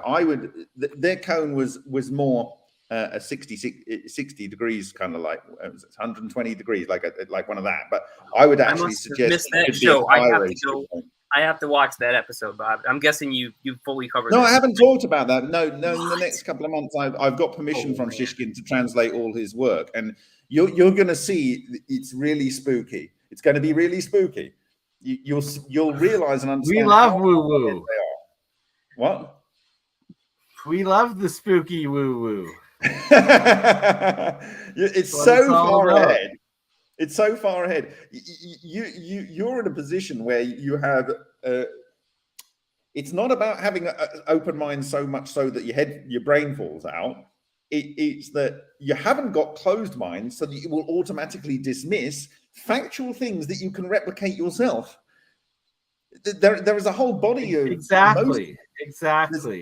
And then it's doing it and then producing it, having it, and being like, hey, look, we've verified it. Anyone can do it. And all of us are starting to do it. And it's a wonderful thing. So this specific one was made off of 24 gold bar anode and a 100% silver cathode monoatomics. And then I've rinsed it. I made it with 5 volts of electricity, AC electricity. I find the best results is actually off of an even smaller amount of like just AA or 2 AAs, so 1.5, 3 volts DC. But yeah, I rinsed the salt out of this, and it was only salt water and the 2 metals that produced this. And now after 7 washes, rinses out of the salt and just the pure monoatomic, I have started experimenting consuming some of it. Don't do it before you want to sleep because it will actually keep you awake. And I've started like being able to like my cognitive memory and stuff has been increasing ever since. And I've been drinking the waters for about 7 years myself, and continue to do so as well, as it's very healthy. And it's actually tasting sweet now. It's literal sweet water. It's quite pleasant to drink. Well, I would imagine that I imagine that the Ormos is able to cohere very effectively the radial neutrino condensate and build these clusters. And the actual cluster itself when it's not firing at high energy and blowing up and throwing high amounts of ions out, and it's not too large, then it's a much lower biological risk, but then life uses it. And my father was a farmer, and he always said, if you can ever use rainwater, use it. Do not use tap water, and especially rainwater from a storm. But of course, you've already seen those, I think is it Kelvin experiments, where you have water dropping and you have a charge separation between them. Okay, and you can actually produce a voltage. So you already know that a water drop is going to be charged. And what are we talking about? Charge clusters. It's already in the rainwater. It's already there. So rainwater is automatically. I even think it's better when you're watering your plants with tap water to actually do it through a sprayer, because it goes up, gets charged, and drops down. It's actually better than just even drip feeding. I love that you just put science to something I've done instinctually with my own plants and misting them forever throughout the years, especially when I was growing my medical. Misting through something that will cause. Yeah, because you're spritzing it up, and it's that's actually the same sort of thing with HHO, how it's turning to HHO mist and HHO fuel as opposed to it just being pure hydrogen. Is that mist charged cluster aspect you're talking about, right? What does a mister have in it? I don't even know. Just the funnel, the shape. Well, it's got a restriction valve, it's got compression, and it's going to cavitate at the very end as you spray it. If you it's got a hole, it will produce toroid, it will produce condensing of the energy, and it will produce friction as it goes through. This is exactly what you saw with the HHO plasma going through a carbon tube when the coherent matter wave was formed by Slobodan Stankovic using HHO. This is exactly what Leclerc was doing when he was having a perforated 1 mil or 2 mil thick aluminium sheet, and it was perforated with big holes and little holes. And what he did was he had high pressure on this end and a low pressure down that end, and it produces toroidal cavitation, focusing the energy. And you were saying that one though had high radiation though, right? That it was dangerous to be around, and that's one of the main reasons why I don't. And that's the beauty of Roy Schliemazer's equipment, is he's just vibrating it like a fish fin. In fact, he likes fish. And so he's vibrating. We know it produces cavitation. We know it produces ultrasonics, but it's not taking it to the max. We need to use this technology gently. There's a point at which it becomes damaging to health. Quick question, Bob. Is that essentially what would have made Victor Schauberger's technology work as well, as cavitation? Well, he had a lot of technology. So if you're floating logs down a flume, you've got friction on the side and it pushes that stuff, and you get denser material in the middle.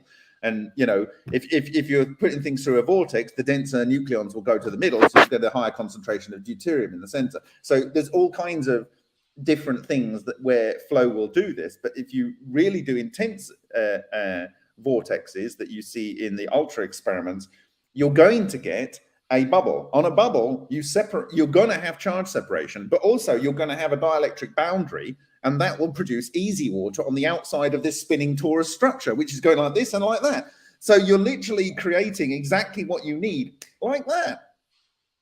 Yeah, that's so straightforward and awesome. I love the simplicity. It's so simple to understand when you have a clue. And for me, this is a bit of a joke now, because I feel like I'm cheating the whole time. All of these mysteries, they're just... The wizard of wizards, Bob. As Victor Schauberger said himself, comprehend and copy nature. Absolutely. Absolutely. It's all there. If you are trying to technologically tell nature what to do, then you are going to be fighting. You're already fighting the force and having resistance instantly, as opposed to just operating in harmony and then able to pull the energy out. You have to work with what nature's ontological will is. You have to do that. You have to work in the way that it wants to work. And that's not just about resonance. That's the whole kit and caboodle. You have to work with it to get the most from it. It's like, if you want to get the most from your community of people, you know, your family, you have to work with them. If you're going to say things that are going to cause resistance, you're not going to get very far. You know, and everyone, me included, has experienced this kickback you get when you're not working within the system, as it were. The problem is when the system is people who are already trying to fight nature, and they don't agree that you should be doing it with nature. They agree that you should be doing it as their patent says, and if they're not doing it as their patent says, then it doesn't exist. So it's far more profitable to go against nature, because that way you have a limited resource that only you can provide. Well, you can argue that, but if you are going with nature and you get things done a lot more energy efficiently, or you synthesize things that have high value, which people who are saying, well, you can't possibly have made that with alchemy. You can't possibly. So I'm going to pay the full price for it. And you go, ha, suck at you. Well, the reason why I say it's more profitable is because the truth is, in a future where scarcity is no longer a thing, because we can literally fabricate matter and transmute everything that we need, there really is no point to having to worry about any of these things. So who cares how profitable it is when we're not trading in profits, but instead in resources and creativity, in time and effort, in real valuable human commodities that actually equal something tangible for our biological existence. Because I'll tell you what, none of us are born with a wallet. I haven't met anyone that ever has been. So, but in many countries, you're born with debt. Yes, you are, including mine. You're born with an anti-wallet. Well, technically, you're not born with that, but once you receive your false identification and social security number with your name in all caps, I mean, then your character that you've been labeled is born with that debt. But technically, at the moment of the womb, you're not born with any of that. They have to give you a social security number and assign you a value and a false name first. So technically, yeah, you're still born free. And what are we showing there, Bert?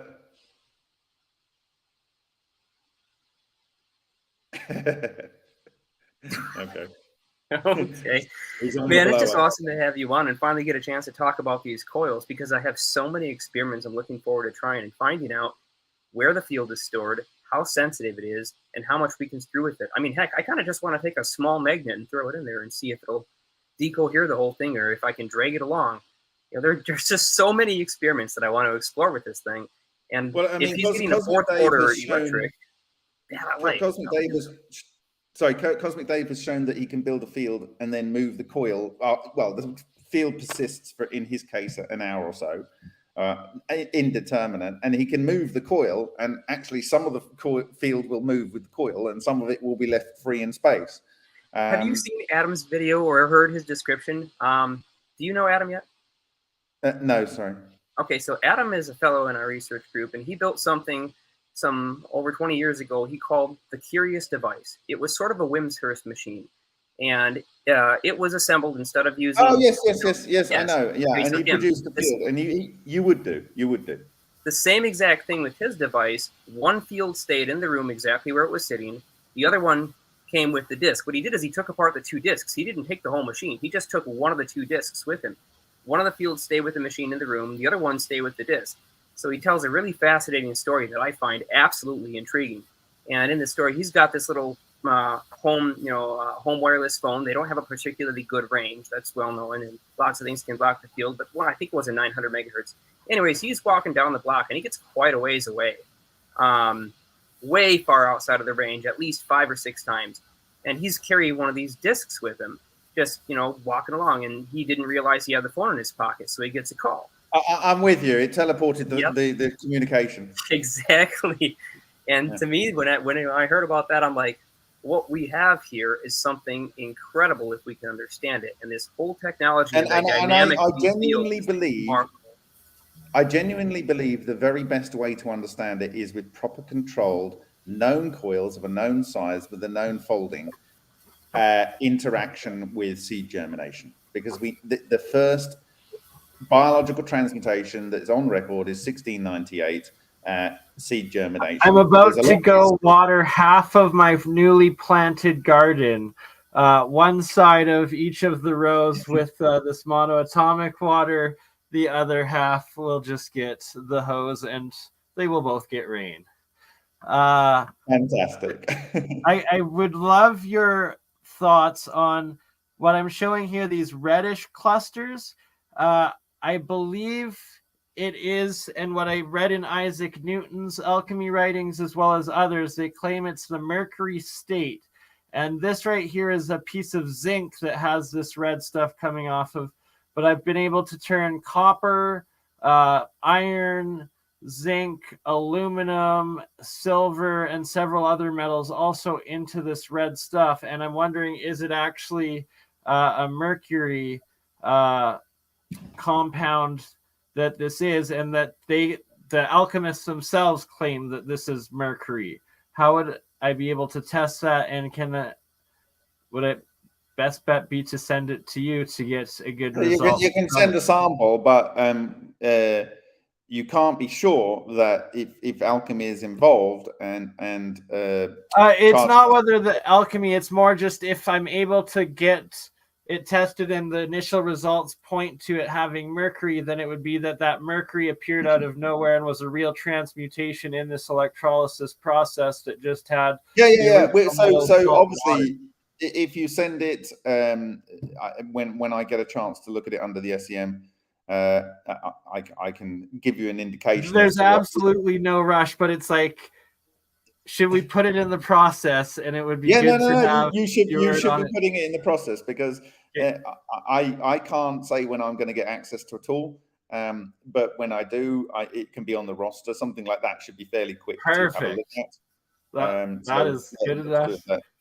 for me. And it's like when the universe says the time is right, it will randomly appear to you, and you'll have that extra sample, and it'll be the perfect thing. I know, just like today works out. It's how it always does. A friend of mine is working on a coil system that he has seen multiple times the production of strange materials dropping out of that system, little black beads on the bench, and has also seen the leads of other common electronic components completely eroded away. And they're usually pretty darn tough. They either have a nickel or a tin plating commonly, and they're not particularly subject even to a slightly acidic vapor environment. So whatever he's producing around these coils, and even if it's ozone, obviously that's not going to eat through these metals in the way that it has. So what he's set out to do now is take some plates. I've asked him to polish them highly and clean them off with rubbing alcohol. So he's starting with a nice clean sample that's flat of various materials. I guess he's got iron, he's got copper, he's got aluminum, I think he's got zinc. We talked about getting nickel, a variety of other various materials that he can send to you in small sizes. Now, what size sheet would you prefer if you were to say throw all these things in the SEM and pump it down just to make the job easier? What size metal samples that have been? I would, to make my life easier, this particular SEM is a 10 by 10 centimeter stage, and it can take things at 6 centimeters high. But obviously, in terms of shipping something, you want it as small as possible and innocuous as possible. Always put samples in plastic, and what you could do is pre-mount the individual samples on a larger thin sheet of metal, as say aluminium, because the stage has already got an aluminium base, and then I can put it in there and look at 10 samples at a time without too much effort. Well, if that's the case, it's no problem to pre-mount, but I do not want I don't want to accidentally suggest that he use an adhesive that's going to outgas inside the SEM and cause you problems. So you can buy standard carbon tape mounts, and you could get an aluminium plate and put the round carbon tape mounts on there, which are sticky on both sides. You can't see hydrogen, and carbon, you're not going to see through the metal sample to see the carbon underneath. And so you then stick them in an array, and you then package that in plastic, and then send that as a thing. And I just drop it in there, and I go boom, boom, boom, boom, boom, boom, boom. I'll pass that along to him. Yeah, and even if he's got a thin aluminium sheet, he could then actually mark S1, S2, S3, S4. And when you see it on the SEM, you'll see the samples, and you'll see which one we're looking at. And it's all self-consistent. One video, you're done. Yeah, that'll be no problem at all. You won't have any problem with that. This sounds pretty darn good. I'm very interested to find out if something as simple as a coil device operated at the right kinds of frequencies and potentials that it's clearly already producing these kinds of effects. It's eroding surfaces that should be pretty resilient and robust. It's causing problems with other metals, and it's producing apparently strange materials that he's not sure exactly what they are. So here's the thing.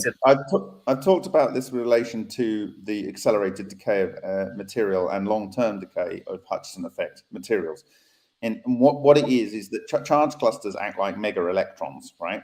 And they absolutely love oxygen. So if you've got something like aluminium and it likes to be oxidized quickly, as everyone knows, you score your aluminium pan and immediately it starts to oxidize.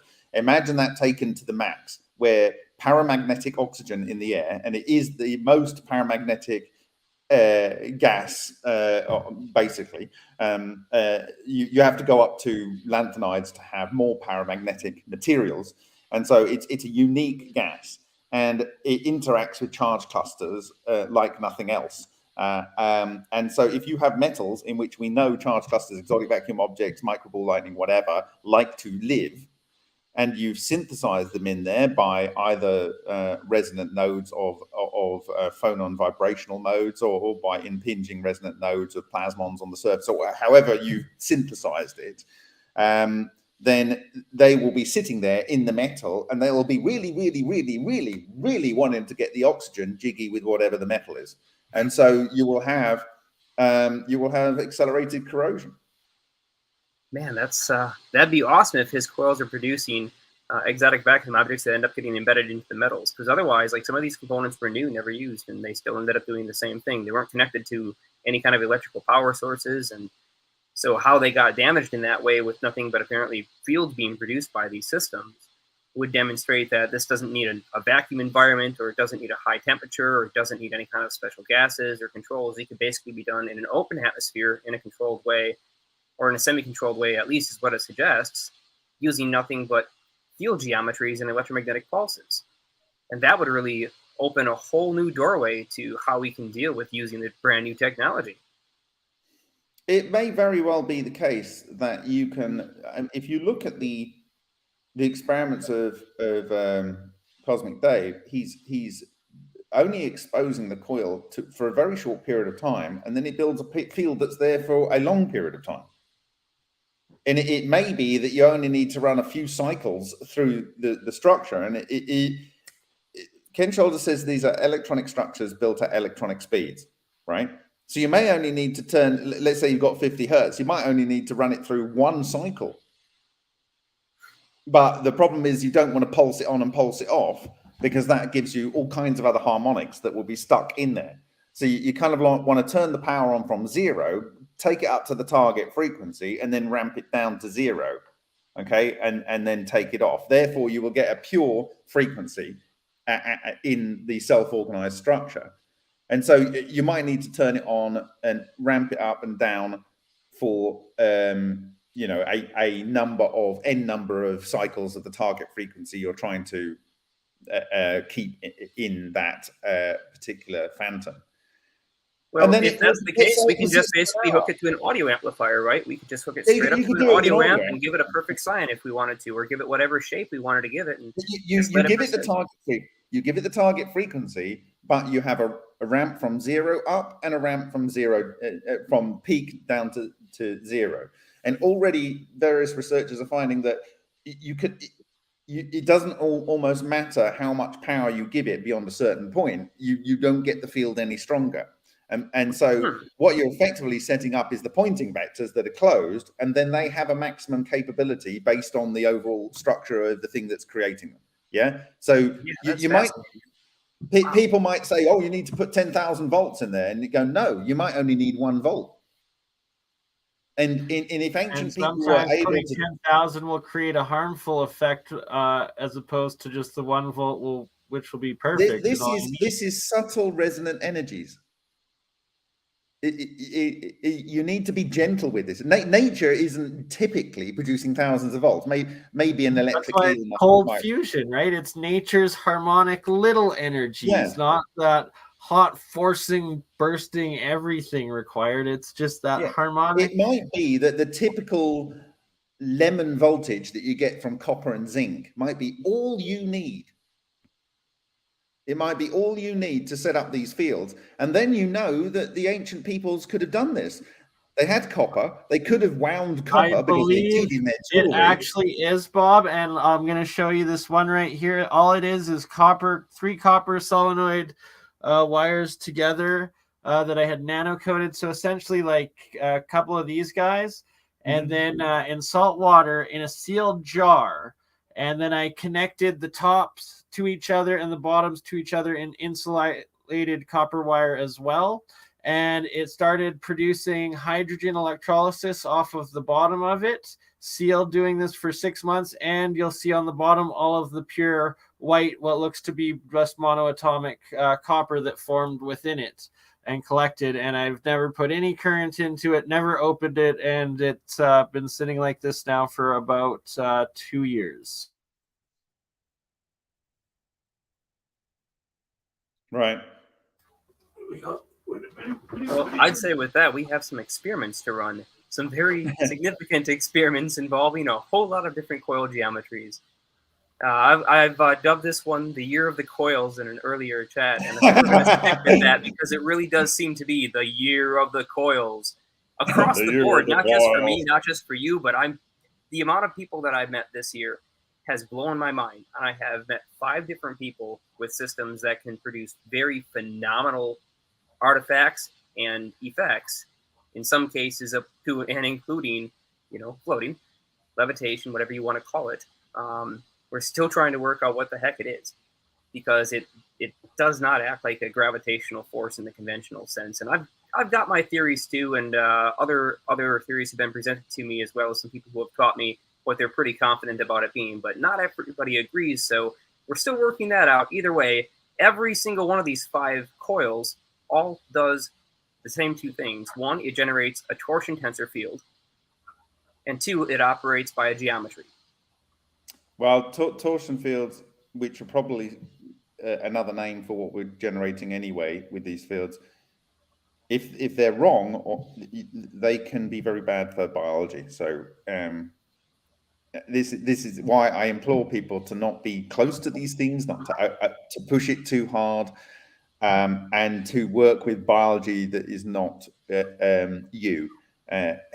So I think for me the most important tests that can be conducted are the ones with seed germination, because if you take a mung bean, they will go from mung bean to a really nice shoot in about 3 days. We grow them here for Asian cooking in Tetra Pak cartons, so you can easily grow these things. They're very cheap, and so you can have an experiment every 3 days. And if that's the case, there's a tremendously valuable market for people wanting to get into growing stuff that they can easily set up in their homes using these small systems. Local grocery stores will oftentimes buy very small seedlings, or small plants, in their tiniest stage as they're growing up, because they have a very, very high nutrient packing. So these microgreens, as they call them, are high value. And if people want to start getting into these things, here's a great reason why you should start experimenting with these kinds of coils and systems, because it could easily pay your bills, quite frankly, if you really want to get into it. Typically, they like temperatures that are good for biology, which I think is a resonant phonant temperature. So body temperature is already exactly what you need. Because body temperature is what we do, and we are a biological machine. You don't need to guess this. So 36, 37 degrees C, these kind of temperatures are what you should be targeting for. This is if you go to the most biodiverse rich places on Earth, they are in the tropics, where the temperature is around human body temperature, right? For a good proportion of the year, right? So we don't need to guess this. The nature has already told us what we need. And so you get for mung beans, you will want to be at that temperature, and you will want to have if we can get away with, because these things grow in the dark, you don't even need to provide them any grow lamps, right? And so mung beans like to be in the dark. In fact, you want them in the dark because you don't want any chlorophyll produced, because it changes the flavor. You want them to just be the seed germination. I did not know that. That's fascinating. Yeah, so that's why I use a carton, like a Tetra Pak carton for like 1 liter of milk or whatever. Just wash it out, and you put 1 layer of mung beans down there, and 3 days later you have extremely nutritious food that you can have in a salad or fry with stir fry or whatever. But if you could get them to germinate in 2 days and grow to full length and stronger and thicker than 3 days, you've literally gained 33% more production. Right? And if you can do that for the cost of a reusable coil that you just pulse for a few seconds every 1 or 2 hours, I mean, the energy cost is basically negligible. And exactly. I mean, we could solve food shortages quite literally with this kind of tech. Yeah, and not only just food shortages where you are giving them meaningless calories like starch from whatever. You're giving them the highest level of nutrients. This early life, this where everything is like, actually all freshly, if they're synthesizing new elements from using this technology to make all of the elements that are necessary for a healthy future, then there are monoatomics that they're making. The plant life is doing it because they're new, freshly synthesized atoms. So I don't know, but basically for me, mung bean, and then we need to know, because it's as valuable to know what makes them not grow at all as it is what makes them grow. Because what makes them not grow at all could allow people to have, say, let's say you've got a throat cancer, you could have a coil manifold that gets put around the neck, and it's pulsed a few seconds every hour, right? And it prevents the cancer from growing. But that is the negative effect. And then around your femur, you have the positive effect to increase your body's production of white blood cells. And it's a twofer. That's what you meant by the healing tech. Now I understand what you were describing. That makes a lot more sense. As an example. So it's as valuable to know what makes mung bean shoots stunted as it is to know which coil configuration makes them grow fast, because then you have healing tech. One is to promote the growth of your white blood cells that kill the cancers, right? And the other one is to prevent the cancer from progressing. Done. It's done. Cancers, forget it. It's done. I am so glad that you said that. I'm so glad that you gave an example, because that is tremendous, and it relates once again right back into a conversation we were having earlier today, which I just find fascinating. The synchronicities on these things are starting to get, well, pretty stark, I would say. Pretty stark indeed. It starts to get a bit weird, doesn't it? It's been weird since the beginning of the year. The first of this year was a totally new reality to walk right I've into. always been weird. I love the woo. Synchronicities are what makes the universe go round. I'm pretty sure there's a lot more truth in that than he even realizes. Okay, so I'm going to have to duck out now because I've got... No worries, Bob. Thank you so much for gracing us. It was a pleasure to have you on, and we will keep in touch. And is the stream going to be shared somewhere, the recording? Yeah, it's being live on my YouTube right now. Okay. And I'll send you the link to it as soon as we're done here. Awesome. Perfect. Catch you guys later. Fight Much the good love, fight. Bob. Thank you so much. Let's change the course of humanity by just doing. 100%, brother. Only way that we can. Continue being the change you want to see in this world. Oh, before you leave, though, my girlfriend Amber has been watching and insisting that if you could please discuss ferrofluids a little bit more and how you're involving them in your setup, because she absolutely loves and is fascinated by them, as am I, and I need to get some. So I'm just thinking that basically Cosmic Dave has used polymer tubes to do his third and fourth level tubing to form his 4-level tors as the cores. So these things, if you get one that's able to be thermoset, you could do what they do with pipe welding. You have a hot plate that heats up both sides, and then you fuse them together. Then you drill a little hole in the top so the air can come out, and then you have a syringe, and you just pump ferrofluid into the tube, which is now a closed torus. And then you hot seal the tube, so you end up with the ferrofluid in there. So you have some core that's got some level of magnetic permeability, but the ferrofluid itself is able to organize not just in one array, it's able to perfectly arrange itself. So I think, we will be able to study whether having something with at different levels of tor has an acceleration effect for the process. But I think early thing is just the most important test, and it's kind of like winner takes all. Like the first person to demonstrate repeatedly, I can make this coil, I can make it every day of the week. If it's in this configuration and I give it these fields, then it promotes growth. If I give it these fields, it prevents growth or stunts growth. And I think those two things will have total, unimaginably profound consequences for the course of humanity. I honestly think we're going to see those things this year be proven I out. couldn't agree more. And what you're proposing is the most reasonable and safest way for us to all implement this technology and start using it ourselves. And it's absolutely awesome that we're all coming together making it happen. I And agree, with a thank you fair so bit of much warning, for you know, everything. a fair bit of warning, but also a whole lot of encouragement. Know what it can do to hurt you, but go do it anyways. Do it safely, though, but do it anyways. But do it So, safely. and the other thing is, listen to what nature is telling you. Body temperature is the temperature you should be doing these tests at. So everyone has a controlled environment. Humidity should be probably quite high, okay? Because the plants do best in humidity, right? And then lastly, 50 hertz in Piantelli's work has been shown to have biological effects, okay? That the reason the Zwerbless was shown at 30 hertz is because there isn't a fundamental or harmonic that is relating to the 50 hertz that was in the mains in the test environment. So they couldn't they couldn't claim it was induction. So that's why they used 30 hertz. So you could use 50 hertz, which already has a history of biological effects positive to cancer in decades of his treatment of people in Italy.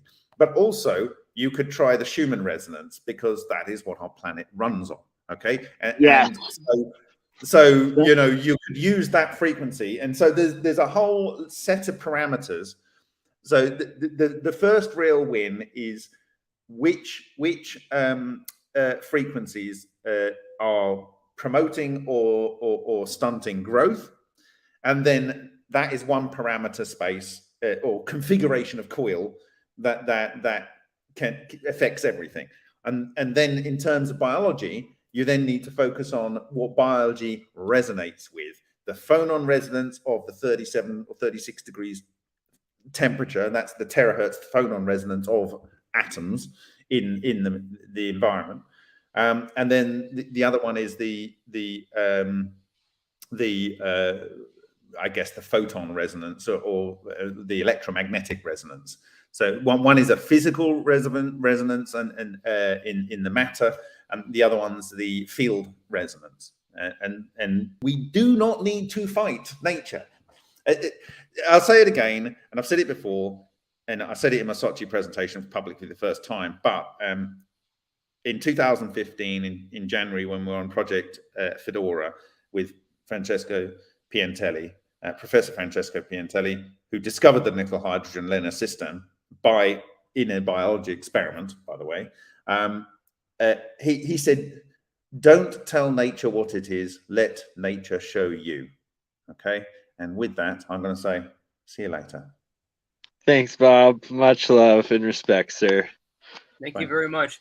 Much appreciated to have some of those questions answered. I've been wanting to know a few things about that for a while now, and I love the idea of using a magnetic core. So I will catch you on your next live stream. I try to catch them all. For sure. Everyone, thank you so much for joining in. I think it's a perfect time to end it. And on that note, be the change you want to see. And thank you for joining us on this journey. I know I'm going to be rewatching this episode a few times, and I'm sure so will you, Jeremiah. And much love to you all.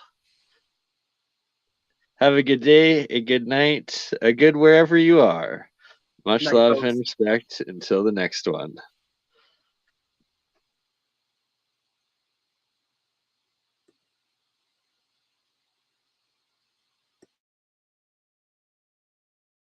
This is the bit, isn't it? That confuses me. It's like, did we choose to come here to get this sorted out, or is this just seems a little unfair, doesn't it? That you know, we seem to be here and there's this parasite messing up our experience. And you know, I know in my own life, the times that I've made major changes, it was like it became more painful not to change than to change.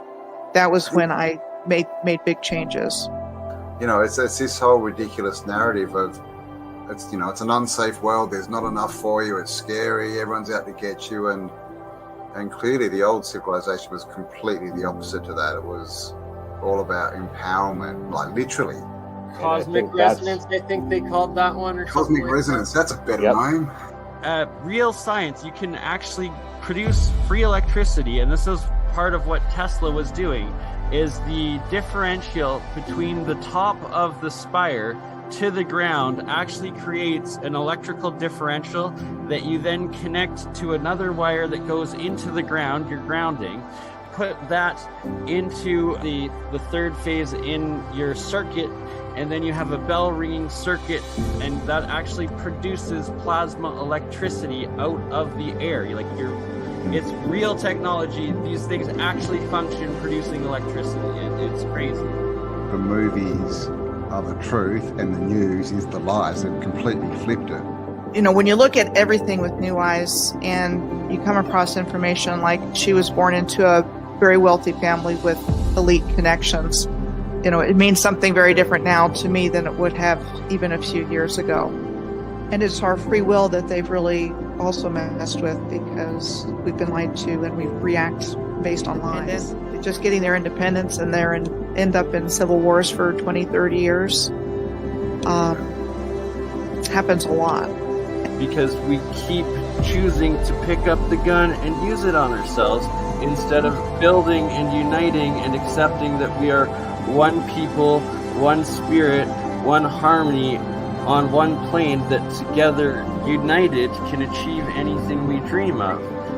So do you want to, wake up, or do you want to just keep going along because the change is too difficult? And then give them pieces of information that they will then pursue themselves and look into, and then they'll wake themselves up. I was going to mention it's the whole red pill, blue pill of the Matrix. I mean, that of the movie. And you can consider that movie as a documentary because they're telling us something about what's happening here.